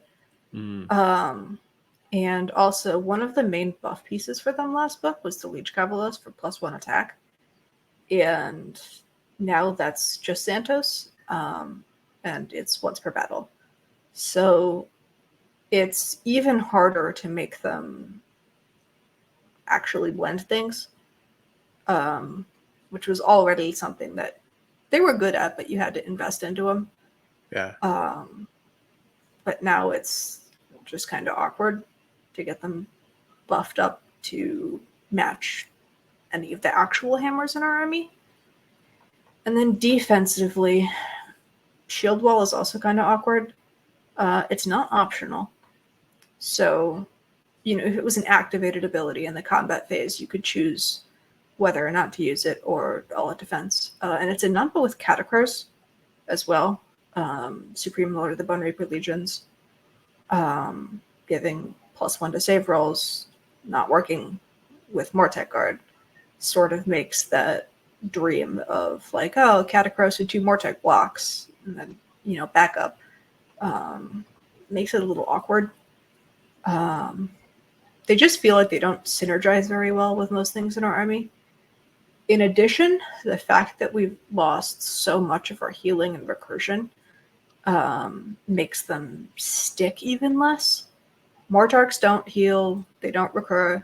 The Bone Shaper still recurs, but it's on a 3-up now to heal 3, so they even nerfed that, and I don't really think it's worth taking. The Harvester, actually pretty solid with them. But the Harvester changed, right? Like, because I was rereading this War Scroll this morning, because in the past, again, correct me if I'm wrong, in the past, it was like when things died within its aura on a 4-up or something, they came back. Yeah. But now it's based on what the Harvester kills within combat range. And then you bring stuff back with your 6 points or something, right? It's got 2 different abilities now. One only works on Mortek Guard. It's Monstrous Rampage. And that's whatever it kills with the Rampage. You can bring like D3 Mortek back. And then its passive ability, you get tithe points when models are slain in combat with it. The Harvester doesn't have to do the killing as long as the models were in combat with the Harvester. And then you get to return models equal to the health characteristic, which if you have 6 tithe points, that'll be 6 Mortek. You can bring back bigger things, 2 Death Riders, even a Morghast. Like the Harvester can return a Morghast, which is nice. It's probably not going to come up, but it can. I think this is a fun design. Like, people had been throwing around that idea for a while, and I think it's interesting that that's actually what we got. Yeah, I think I was reading the Bone Harvest rules. It says each time an enemy model in combat with this unit is slain. That was the mechanic I was looking into. Yeah, I think it's probably the best support piece for if you really want to run Mortek blocks. You probably want a Harvester to go with them. Yeah, I would probably run maybe 1 Mortek Guard unit, and maybe it's unreinforced. It's just a standalone 10, and maybe but then you just take Tyrannic Cohort. They're 10 more points and do everything 10 Mortek Guard want to do better. But so what do you get? So you get 16 wounds versus 10. Are they 2 wounds each or 1? 1. They're 1 wound. Okay, so you get more wounds for slightly more points. You get the teleport ability, but you don't get the shield wall ability. You're not anti-charge. But what a block of 10 wants to be doing isn't tanking or hitting. Like, if you're taking a block of 10, it's either as a screen or as, like, a flanking unit. And Tyrannic Cohort just do that better. They've got a 7-inch move and the deep strike. Versus 10 Mortek Guard. It's slow screen that doesn't really live through anything, even with the Ethereal, and doesn't hit particularly well either. I'm thinking a home field objective holder. Like, I wouldn't use them for flanks. I wouldn't use them for other abilities. But I think your points are valid. I'm who am I to argue you? I think when you look at it, like 130 versus 140, it does make it hard to argue in favor of the Mortek Guard, especially when you talk about the lack of synergy with some of the other things. And to your point, to make it work, you got to invest in the Gothazar Harvester. You got to invest in other things. And is that worth it versus other units? I'll leave that up for you to decide. But I think to your point, it is a little hard to justify right now. I think that you could make a case for like a 10-man screening unit if the cohort wasn't right there. Yeah, fair. Like, I'll give you that one. Awful. It's just you put them next to each other, and I think there's a right choice most of the time. Yeah. You might get into a situation where they're what fits in the list. You know, you're 10 points over and you need to downgrade one of your cohort to Mortek Guard. But I think that 110 block generally isn't going to be a play.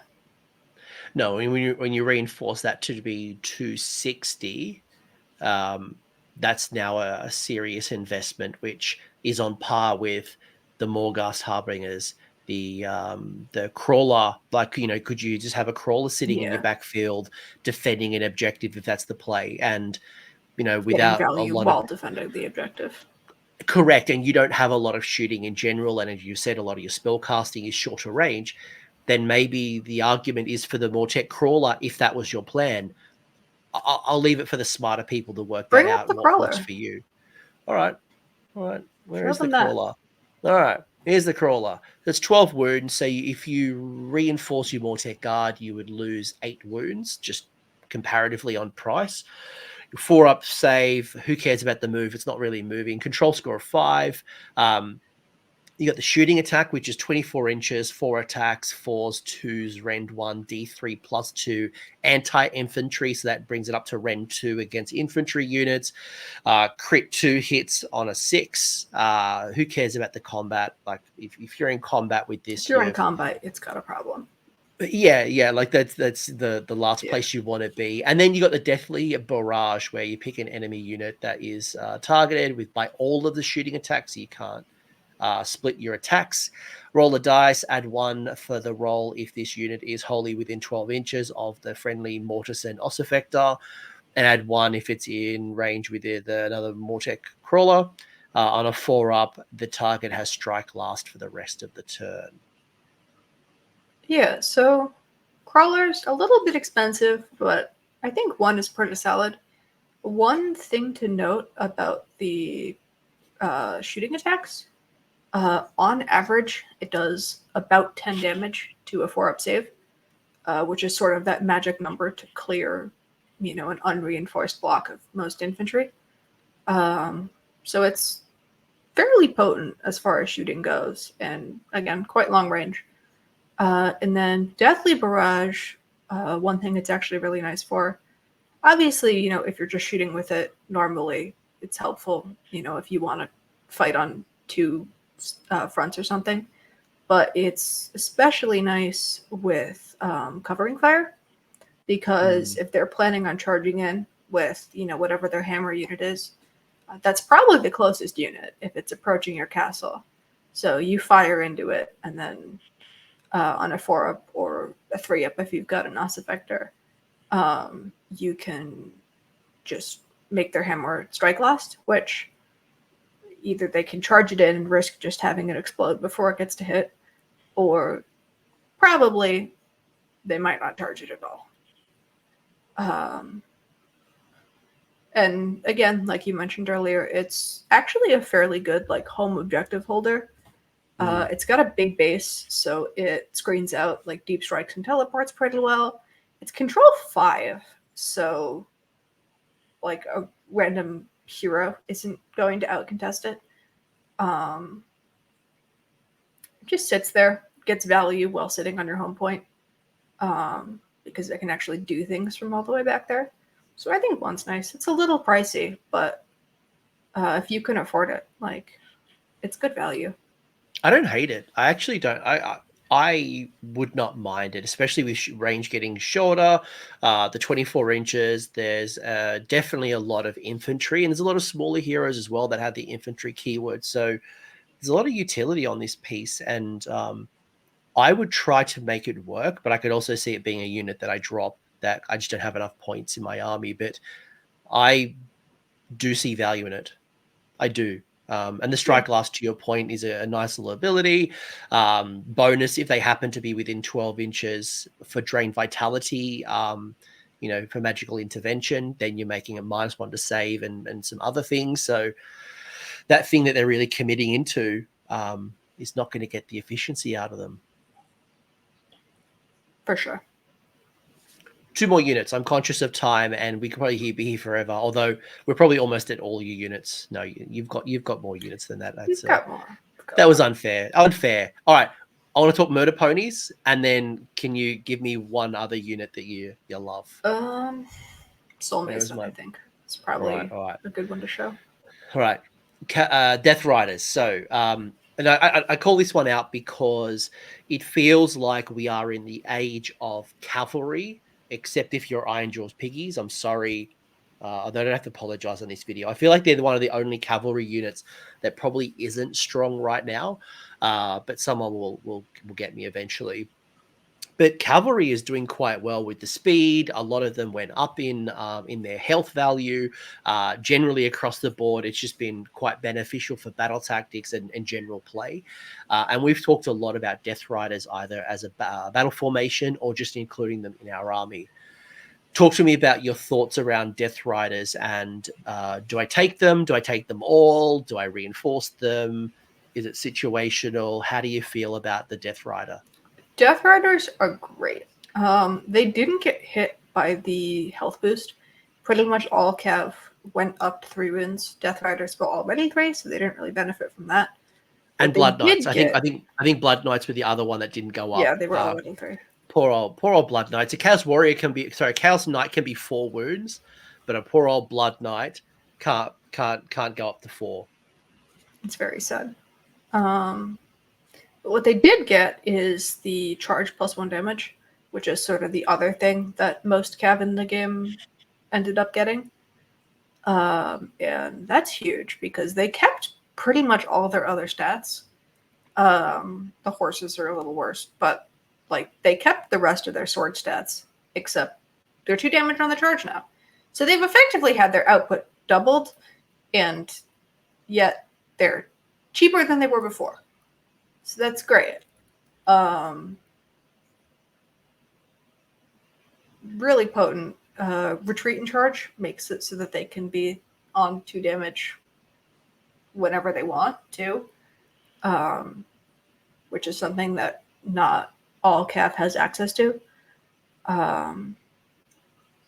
If you buff them up, empower network weapons or drain vitality to give them effectively that second pip of rend.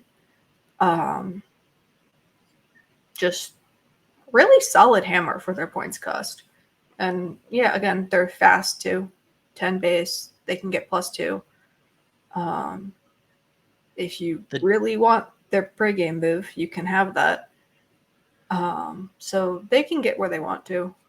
The Death Rider wedge is I actually quite, I haven't acknowledged it just yet. I quite like that for the smart practitioner, right? Being able to slingshot or charge through. They can jump screens. Correct, right? You can use it to guarantee yourself into the charge, but if you're able to get through them and get into some juicier target, something behind the field, something that you really want to kill, the Death Rider wedge, you ask any Ogre player or a Squig player, they love that ability to be able to fly through and get into combat to something juicier. And I think 3rd edition, it's a lot more potent too, because they had this, but 4th edition, it's a lot more potent. Yeah. 3rd edition, they had the ability, but only 1-inch range on swords. Yeah. So it was really easy for people to just put their screen, like 1.5 inches in front of whatever they were protecting. And you couldn't fly over because you didn't have room, but you couldn't hit whatever was behind it. Now, with combat range being 3 inches, they don't really have that luxury, because if they put their screen too far forward, you can jump over it. But if they put their screen too far back, you can just charge the screen and then hit whatever they're protecting through it. So you sort of have to, if you really want to prevent them getting through, sort of double layer your screen so that there's both no space and they can't hit through.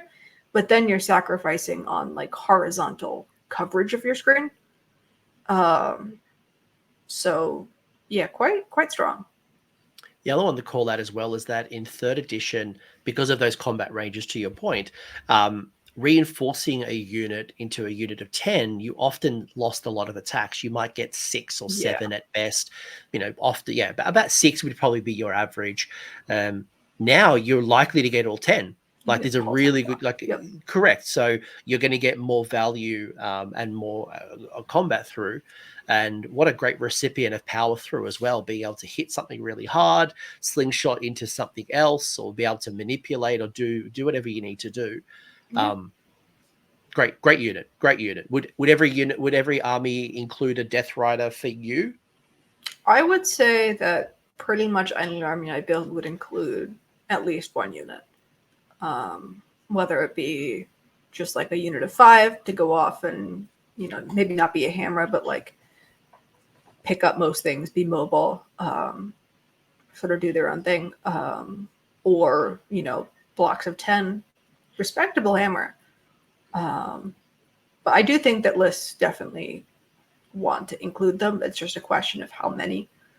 Yeah. A reinforced unit would be a nice recipient of the honor guard rule as well. For sure. Whether it's +1/+1 or just an increase of rend. Yeah. All right. You said you find the final unit, then we get into lists, is you said, did you say Ossiarch? Soul Mason. I was Its close. spell is all solid. Right. Man, one thing, the layout drives me insane. Did you say Soul Mason? Yeah. Here we are. All right. Mr. or Mrs. Soul Mason, talk to me about what brings you to the party. Yeah. It's a double caster, which, that's pretty good, especially for its points. And you can give it +1 to cast on those 2 spells. So, if you're looking for like budget Archon, it's a good pick. And then it has a War Scroll spell, which is relatively rare nowadays for generic heroes. But because it's a 2-caster, it gets one. And it's Strike First, which is quite good. It's only for the turn, but you can do Magical Intervention to get it off. And it's just kind of a really solid tool for, again, making your opponent think twice about, well, do I really want to approach here? Because if you get that Strike First off, that's not necessarily something they want to make a charge into, So sort of the same concept as like the Covering Fire Crawler there. You can just sort of project that threat.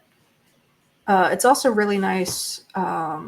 You might not take both, but maybe if you're doing Mortarks, the Soul Reaper has a chain activation ability. So you could cast it on the Soul Reaper and then chain the Soul Reaper into something else. Love it. That double Strike First. I know we were talking about this in the past with one of my Fulminator lists where I can kind of chain strike with that. Like it's very valuable, especially in a world of, Vanguard running around, or, even be able to countercharge into something and punching them before they punch you. A lot of good tools. And that's why I love, I said something I might get clipped and repeated. There's a lot of great tools in OBR, and it does reward the general who can really make the most of them, which is kind of you. But you're definitely someone who is always building interesting lists, and we have 3. We're going to kind of go through some of these, and I think a lot of them are going to be obvious based off the conversation we've already had. We've talked a lot about some of these units, but 3 examples of lists. 2 of them are ones that you would actually run. The last one is one that I begged you, please, can you give me an example of a Mortek Guard list if someone was listening to this super passionate about their block of, I don't know, 40 or 60 Mortek Guard that they bought in 2nd edition. So we'll give you some I own 70 Mortek. I played Mortek in 2nd edition. Rerolling saves on Shield Wall. That was my jam. Worst. It was so bad. Oh my gosh. It gave me nightmares in 2nd edition. I remember, before we get into the list, I remember one tournament I played OBR, Petrifix Elite, 3 times out of 5 games. And the worst thing was I was an idiot and I was running Cities of Sigmar with Tempest Eye. So all it was Pistoliers and Outriders. ignoring my random, like, this is the worst. Like, my cavalry was doing absolutely nothing. Great games, but just I've been through those times. Those were the glory days of Mortek. Glory or terrorizing, you pick what works for you. But I know there's some people out there who have got their Mortek Guard. Anyway, list number one is your Mortison Council. You've got Morbid Conjuration as your manifestation law. 2 drops. I think all 3 of your lists are 2 drops. So there's a couple of questions I got for you towards the end, and what drops is one of them. You got Nagash, who's the general. You've got your Death Riders, unreinforced, just a unit of 5. You've got your Mortison Ossifector with the Helm of Tyranny and the Diversionary Tactics. You've got a reinforced unit of Morghast Harbingers. Then you've got 2 units of your Terratic cohort. Terratic. I was going to say, I almost said like terracotta, but I'm like, no, it's not. It's not the terracotta warriors of China. It is the good old boys. What's this list do, and how does it work? So Nagash is here, so it's pretty heavily warped around him. He wants to be casting whatever he can. Generally, you're trying to get all 4 of your endless spells out as early as possible, as often as possible. Cast Empower Netherite Weapons on your Harbingers. If you're in range, cast Drain Vitality, cast Shardstorm, cast his War Scroll spell, either to give like the Harbingers or the Death Riders the 5-up ward, or if stuff's in range, ping it for D3. That's always a little awkward, getting an enemy unit wholly within 18. But especially once, you move up the board a little bit, generally you'll have targets in range. The Harbingers are your main hammer in the list. You buff them up, you send them at your opponent's face, and they will have a charge of 3d6 plus 1. They will get in to whatever they want. They will hit whatever they want. 3 attacks. If you all-out attack them, they'll be 2s and 2s. 2 base rend, but they have anti-monster. 3 damage apiece. Exploding 6s, which you can get to exploding 5s. So they will absolutely shred whatever they touch. They're pretty fast and they fly. So it's combined with a 3d6 charge, relatively easy to get them into the things you want. And they will die eventually. They're 6 wounds each. They'll be on a 5-up board nearly all the time. And then once they die, Nagash says, too bad you're not done with them. Brings them back 9 inches away. They charge at 3d6 plus 1 and continue shredding your army. The Death Riders are there sort of as a secondary hammer. They'll get whatever general's honor guard bonus you want. And they're not as hitty as the Morghasts, but they'll still go take out, most like non-dedicated tanky units. So just basic troops, whatever, they'll go and wipe so that the Morghasts can deal with the actual threats. Nagash is also pretty punchy. You need to be careful with them because he doesn't really have any innate healing other than rally. So don't put him into something that will kill him or take a chunk out of him. But he can get in combat with, units that can't hit as hard. If you can tag heroes or monsters to get hand of dust chances, that's always fun. We love our little dice games. And Hand of Dust is we didn't talk about this, it's an end of turn as opposed to a spell. It used to be a spell in the hero phase. Now it's a rampage, but an end of combat or end of turn rampage. Yeah, both turns too. Yeah. So it's interesting because like old Hand of Dust is like just stay out of 3, like just don't be in combat with Nagash. And I would say it's a side grade because he now actually has to be in combat, fair and square. Yeah. You can't. The trick before was you spell portaled it, so it was not 3-inch range; it was all the way across the board range. Yes. Now, it is. You have to be in combat, fair and square. but you get it on both turns. It's also only hero or monster now, so you can't like snatch a model out of the middle of a unit to break coherency. No. But still quite strong. Can just instantly delete a unit. So I think the one issue with it is a lot of the juiciest targets you might not want to be in combat with, because he does have to go through combat and that was going to literally be that was going to be my thing. Is he has to get into combat, has to survive the combat, has a lot of wounds to be able to do it. Yeah, but you need to. He's got 18 like on a 5 board, but it's not just about surviving the one combat either, because he can't really heal very effectively. Chipping him down, like if he takes a big hit in your turn, and then in the next turn, he might get marked by something else. Before I move to the next list, would it be worth bringing Life Swarm to keep him alive a little longer with a possible D3 heal? It's possible, but you really do want the 4 manifestations from Morbid. He's got 9 casts, and he can run out. So having 4 endless spells to play around with is just very good for him. Yeah, I agree. Just if you are locked in combat and you need some Yeah. healing and you can't rally, that is one way of getting around it. But you are trading off a lot, to your point. Second list, by the way, again similar with the Mortison Council, getting our +1 to cast on infantry wizards. You've got Catacross, who's the general. You've got 2 units of Death Riders. One of them is being reinforced. You've got Regiment 2, which is your Soul Reaper with the Helm of Tyranny, Diversionary Tactics, the reinforced unit of Morghast Archai instead of the Harbingers, and then 2 units of your undead good old doggos.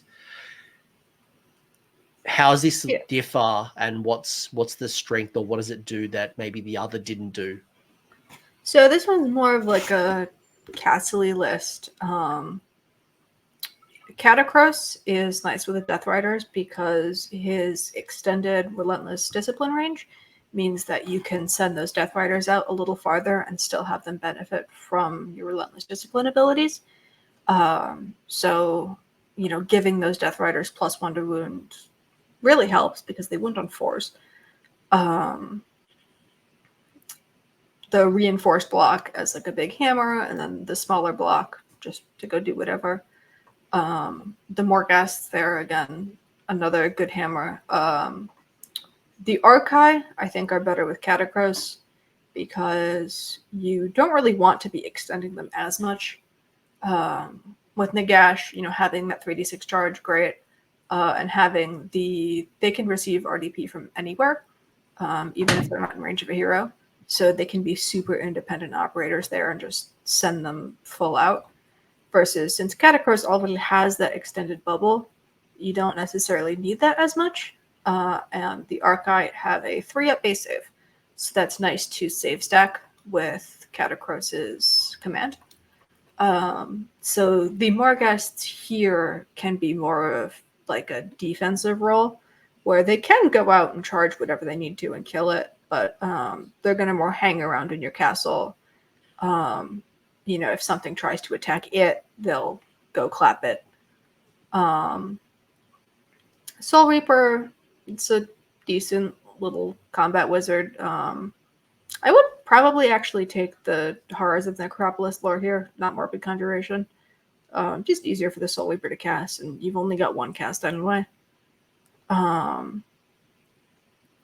It can chain fight into the Archai. So you can send it in, and I guess the cohort too, it can do it with, but they'll be off on their own doing who knows what scoring. So you've got a lot of damage in this list, and it's decently tanky because you've got Catacross. So a lot of times you're going to want Catacross in the middle of the board, holding down command center and just sort of protecting his point from anything that dares approach. And then you've got Death Riders and Morghast to sort of stay in that 18-inch bubble, but be mobile and do what they want. within that. I like this list. I actually like this list a lot. I think there's a lot of utility here, and you could always swap the Morghast to Harbingers instead of Archive for the same points if you want to do a little bit more damage. But there's a lot of They good do the tools. same amount of damage. Do they? Yeah, they have the same attack profiles. The Harbingers are just a little more mobile.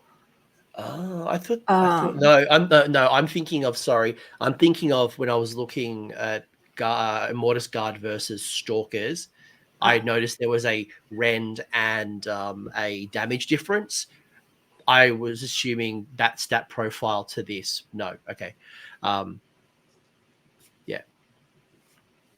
Ignore me.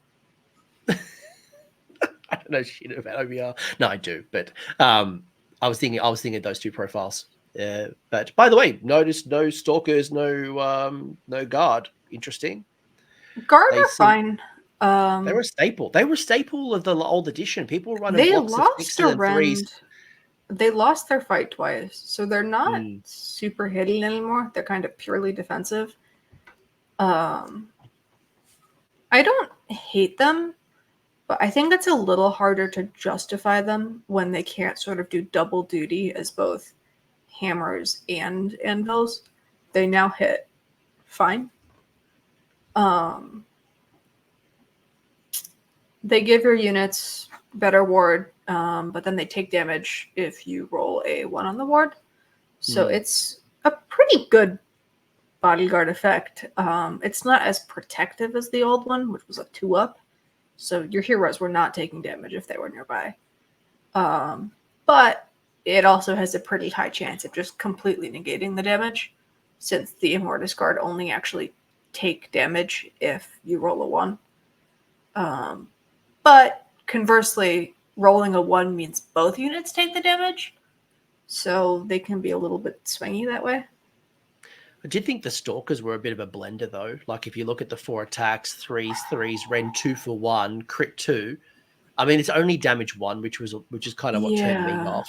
But like that profile, 3s, Ren 2, you will blend through infantry units, and again, you could always go the +1 rend in the current season for Honor Guard. But then on the flip side, you look at the halberds on the Immortus Guard, and yeah, it's a different profile. But I actually would probably go the Guard over the Stalkers right now with the Honor Guard rule. If I was going to, Stalkers are awkward. They're the same points as Death Riders, and I cannot ever see taking Stalkers over Death Riders. And Death Riders are more mobile. They do more damage. Yeah, that wasn't even getting in that conversation. That's where it goes back to. The Death Riders are just in a really good spot right now, and that's probably why you're going to see a lot of them versus the Immortus Guard and the Stalkers. Stalkers just feel like they're struggling a little bit to have a role right now. Yeah, I would actually agree, because if you want to have more damage, you'd probably go the Harbingers or the Archive or the Death Riders, even. Or the Death Riders. If you want something, yeah, you're right. You're right. Like, what is the role of a Stalker, and is it a volume piece? Like, are you just playing pure anti-infantry? Well, their shtick is being like supposedly versatile. Because they can either pick, ignore ward rolls, or that anti-hero, or they can be -1 to hit, or -3 to control, I think. But we have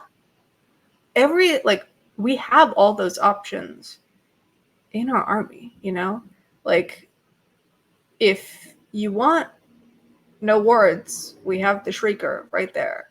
If you want tankier, like, we have units with 3-up base saves. You don't need to rely on -1 to hit. Catacross subtracts 3 or he adds 3 to yours, but like, functionally that's fairly similar. And you have Helm if you want -2. If you want Rend, we have things with more base Rend. And, obviously they can't do any of them as well because they've got choices for all of them. But we've just got like everything they can do, other things can do kind of significantly better, and they're not versatile enough, I think, where the versatility makes them a better pick. Especially, again, they've gone down a health. They're 4 wounds now instead of 5. Oh. They lost their damage. And, like, again, take the Death Riders, for example. Like, sure, the Stalkers can subtract 3 from control scores of enemy units, but they're only 1 control each. So you could have 3 Stalkers subtracting 3 from control score, or you could have 5 horses who already count as 5. I think the thing that stands out though, like I agree with you, like the role is not very clear. Yeah. What you get is the consistency, right? The 3s attacks, threes to hit, 3s to wound, Ren 2 for 1 damage, where the Death Riders are 3s, 4s, Ren 1 for 1 without the charge. So, but they're I think a little overall, more consistent without the charge, yeah. Yeah, but If you overall, want damage too, you could have more guests. I agree wholeheartedly with you. I just want to point that out. Like I Yeah. struggled when I looked at it. I struggled and I went, I don't see a lot of reasons why They're I'd awkward. take this, why I would take the Stalkers. And if I was, I it would don't just think be they're like an awful unit. It's just hard to justify them in comparison to basically anything else. correct. For equivalent points around the guard, they're 20 points different to a Mortis guard. They are how many points? They're They're the 180. same. Same as horses. They're the same points as the horses when you just compare Yeah. the pair. Yeah, it's murder ponies, I think, in a lot of cases. But if you are in camp Stalkers, like leave me a comment, tell me why. But I tend to agree. I'd love to know. I'd love to know as well. I look at it and go, I've just got better options. It's not that they're bad, it just there's better options. Yeah. Speaking of better options, lol. So we've got the Mortek phalanx that Maddie has kindly put together. You've got Here's your Arcane the Mortek Black. list. Enjoy. This was an overnight thing. Like, hey, Maddie, while I'm sleeping, can you make me up a Mortek list for those faithful with 70 on the shelf? You got Arcane the Black, who's the general, Mortek Crawler. You've got a unit of Death Riders. You then got a second regiment, which is the Soul Mason, the load of saturation, and the diversionary tactics. 2 units of reinforced Mortek Guard, and then the Gothisar Harvester coming in at 2k. This one obviously is going to play a little different, probably a lot more slower than the other 2. Maybe not as hitty. You've got your 2 bricks of Mortek Guard to march them up the table in your castle. The Soul Mason can support them. The Gothisar Harvester can support them. The Mortek Crawler, there's a lot of ways to make it so that your opponent really doesn't want to approach that block of Mortek Guard between the Crawler giving covering. Oops. There goes my headphones. Between the Crawler giving covering fire to hand out Strike last, the Soul Mason being able to magical intervention to give out Strike first. The Mortek Guard have that anti-charge. You don't necessarily want to go try to get into one of those blocks unless you're prepared. Archon can sit there and either go out on a side flank. He can cast, Drain Vitality, Empower Network Weapons. Between him and the Soul Mason, you can empower both Mortek Guard blocks. Cabalos, they're doing Cabalos things. Flanking piece, hammer, whatever. Harvester to help bring back your Mortek Guard when they inevitably start dying.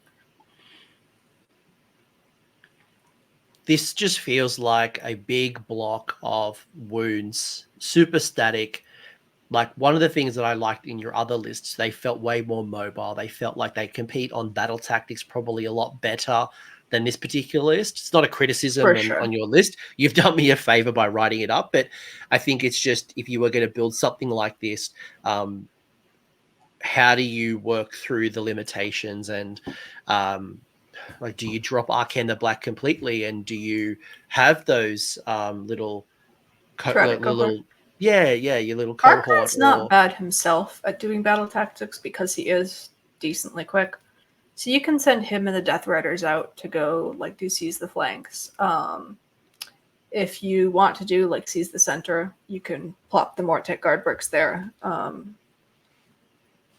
There's not a lot that's going to be able to like approach both. You've got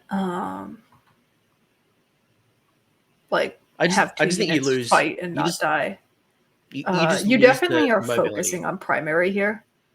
One thing you also might like be aiming for, drop a tactic, get underdog, get your extra command points, and then sort of use that to help control the rest of the game. I don't really think it's as strong as a lot of the other lists with more utility, more mobility.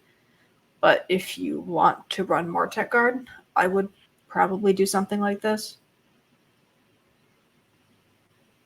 Yeah, in some of the battle plans where you're only fighting over the center or, 4 to 6 objectives, this would be good.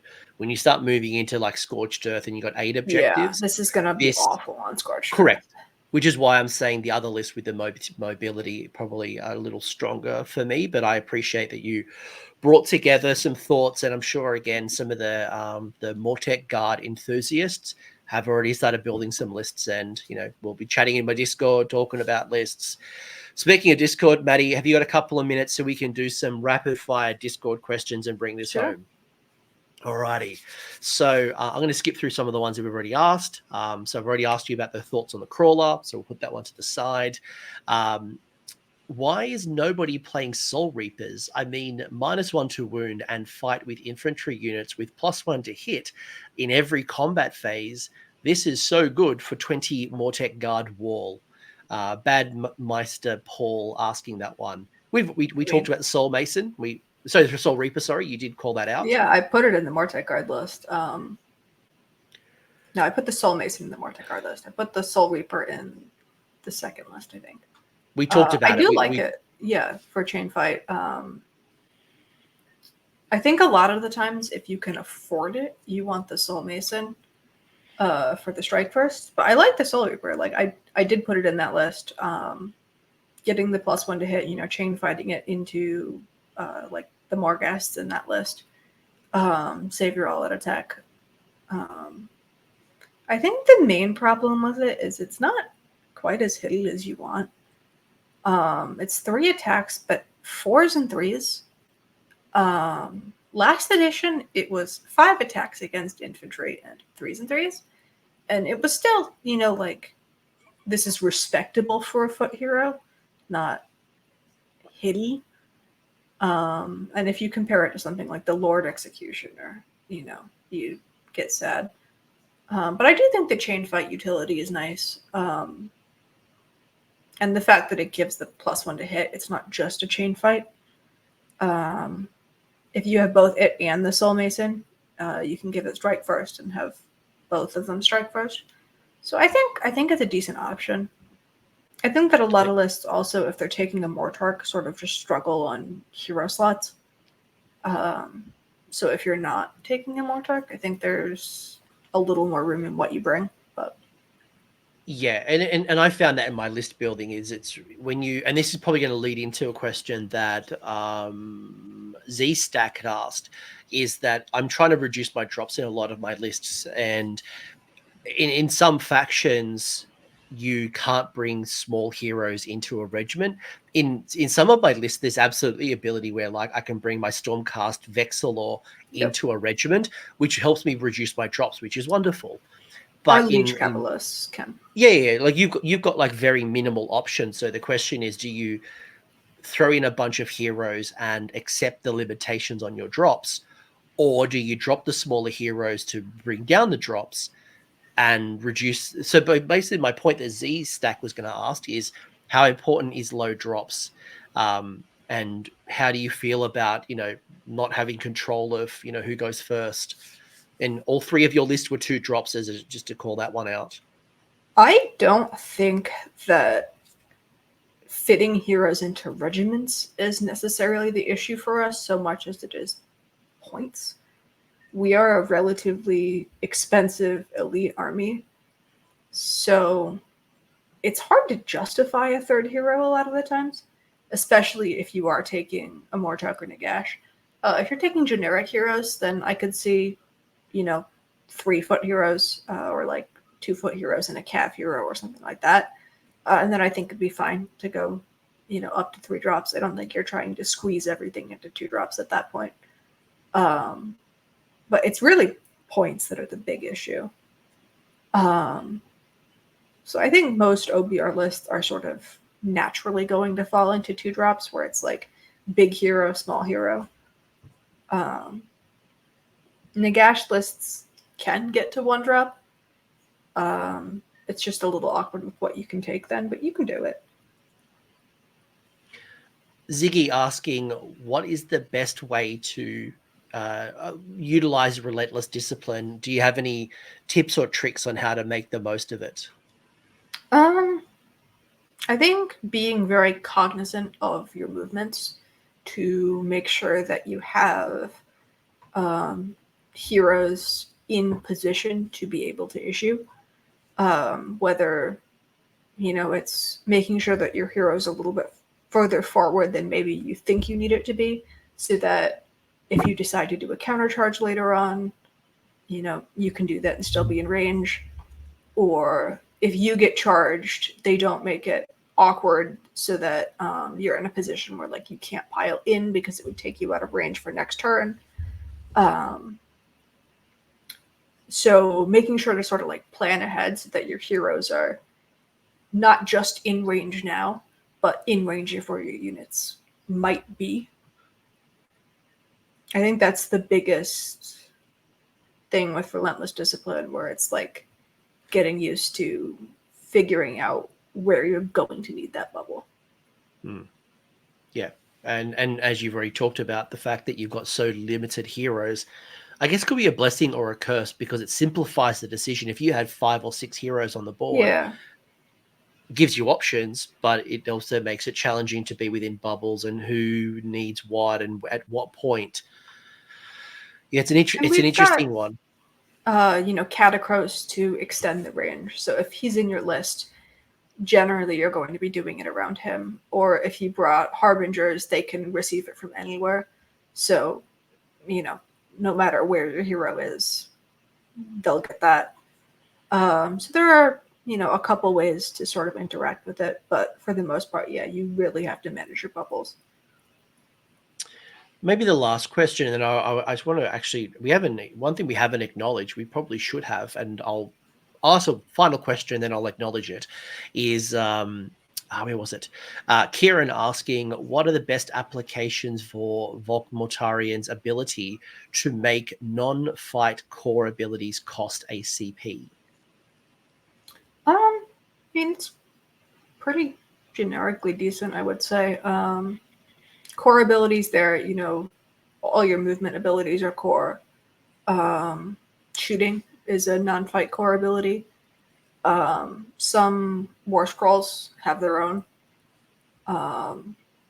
So if there's a unit that you think is trying to get in, if it wants to like move, charge, putting a 2 CP tax on that move and charge kind of hurts them, because it means they might not have CP left for like all out attack or all out defense or whatever. Or, if they're already out of CP, maybe they took their turn first. It's the bottom of the round. Sorry, you took your turn first. It's the bottom of the round, and they used like all your command points on, redeploy, covering fire, all out defense there. You might be able to use that to deny a battle tactic. If they're trying to do like take the flanks and you tax them from being able to move, that's, either if they realize they don't declare that battle tactic, It's like Baby Bellicor, kind of. Doesn't stop you unless you're out of command points, but it's pretty taxing. And if they are already short or out, it can be brutal. Yeah, the CP management is brutal, especially if I'm not underdog, if I'm not getting something for free from the auxiliary, conversation we have. Yeah, like we talked about it as well with Catacross being able to, stop people from playing around with their CP. So any way you can manipulate this such a very fine resource is good. Is good. There's some mind games. Last question I want to, then we wrap it up. We haven't acknowledged the Bone Tithe Nexus. I meant to bring it up as a conversation starter, but given that it's got health now, so I can actually attack it, it's clearly a large piece. Any thoughts, any advice, anything that's changed, anything that I should be aware of when it comes to our Bone Tithe Nexus? In terms of abilities, it's basically unchanged, honestly. But having health is big, and being able to be charged, especially with how big it is. Generally, I like to place it relatively centrally so that it can actually hit things with its effects, and it can like reach onto the objectives to sort of project that power. But also it can provide sort of like a launch pad where, if your opponent runs up to it and piles in, or charges the Bone Tithe Nexus and piles into you, or whatever there.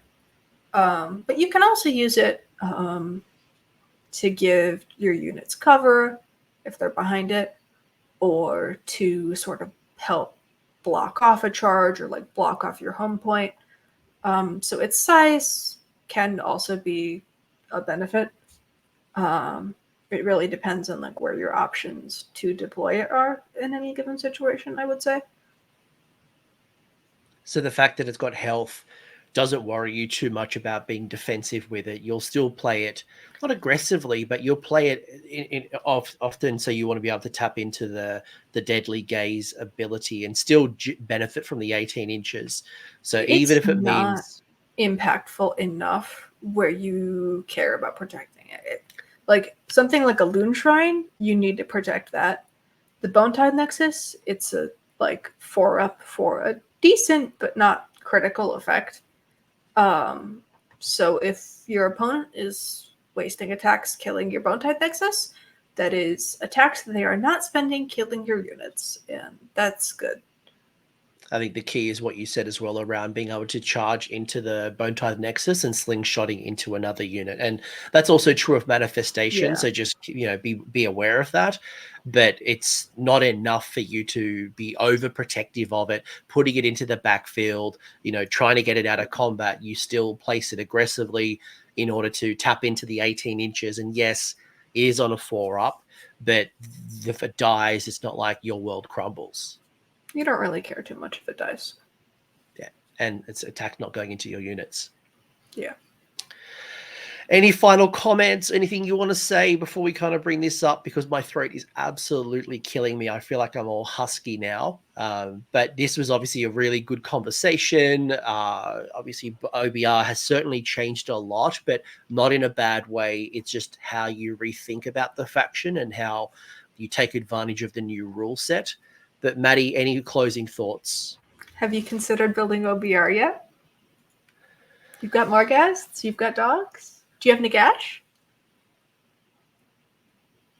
Hold on. I don't want to admit this on camera. I've got the spearhead. That's more. You're like halfway there, Look. Just a little more. Maddie, the thing that would get me over the line with OBR, and it's certainly like when I think about would I never do? It's KO. KO is the one that always I'm like, nah, I don't like steampunk. But the one missed opportunity for me, and me, Maddie, we talk a lot. I am a destruction player at heart, and the thing that gets me up in the morning is monsters. Where are the monsters? Where I are want the Gargant Guriza. bones? Where are the turtle bones? Where are all of the monsters of the mortal realms? Why is there no OBR? Like, how do you not have a Mega Gargant bone by now? Do something with it, and you've got my attention, OBR. Join me in praying for Guriza. I want her to get a model. I want her to be sick and like she's the Drake Slayer queen. Give her like a massive like dragon centaur creepy monster thing. That's what I want. That's what I want our next unit to be. Guriza. That's the one thing that's really missing for me is monsters. Like, Maddie, my Stormcast army right now is like 4 dragons and Krondus. Because I'm a special little Timmy boy. I just want to run monsters. I've got a lot of other things. I've got like Liberators and Bannerman and Yndrasa, but like I love those big centerpiece models. And look, don't get me wrong, I love Special K. I love Nagash.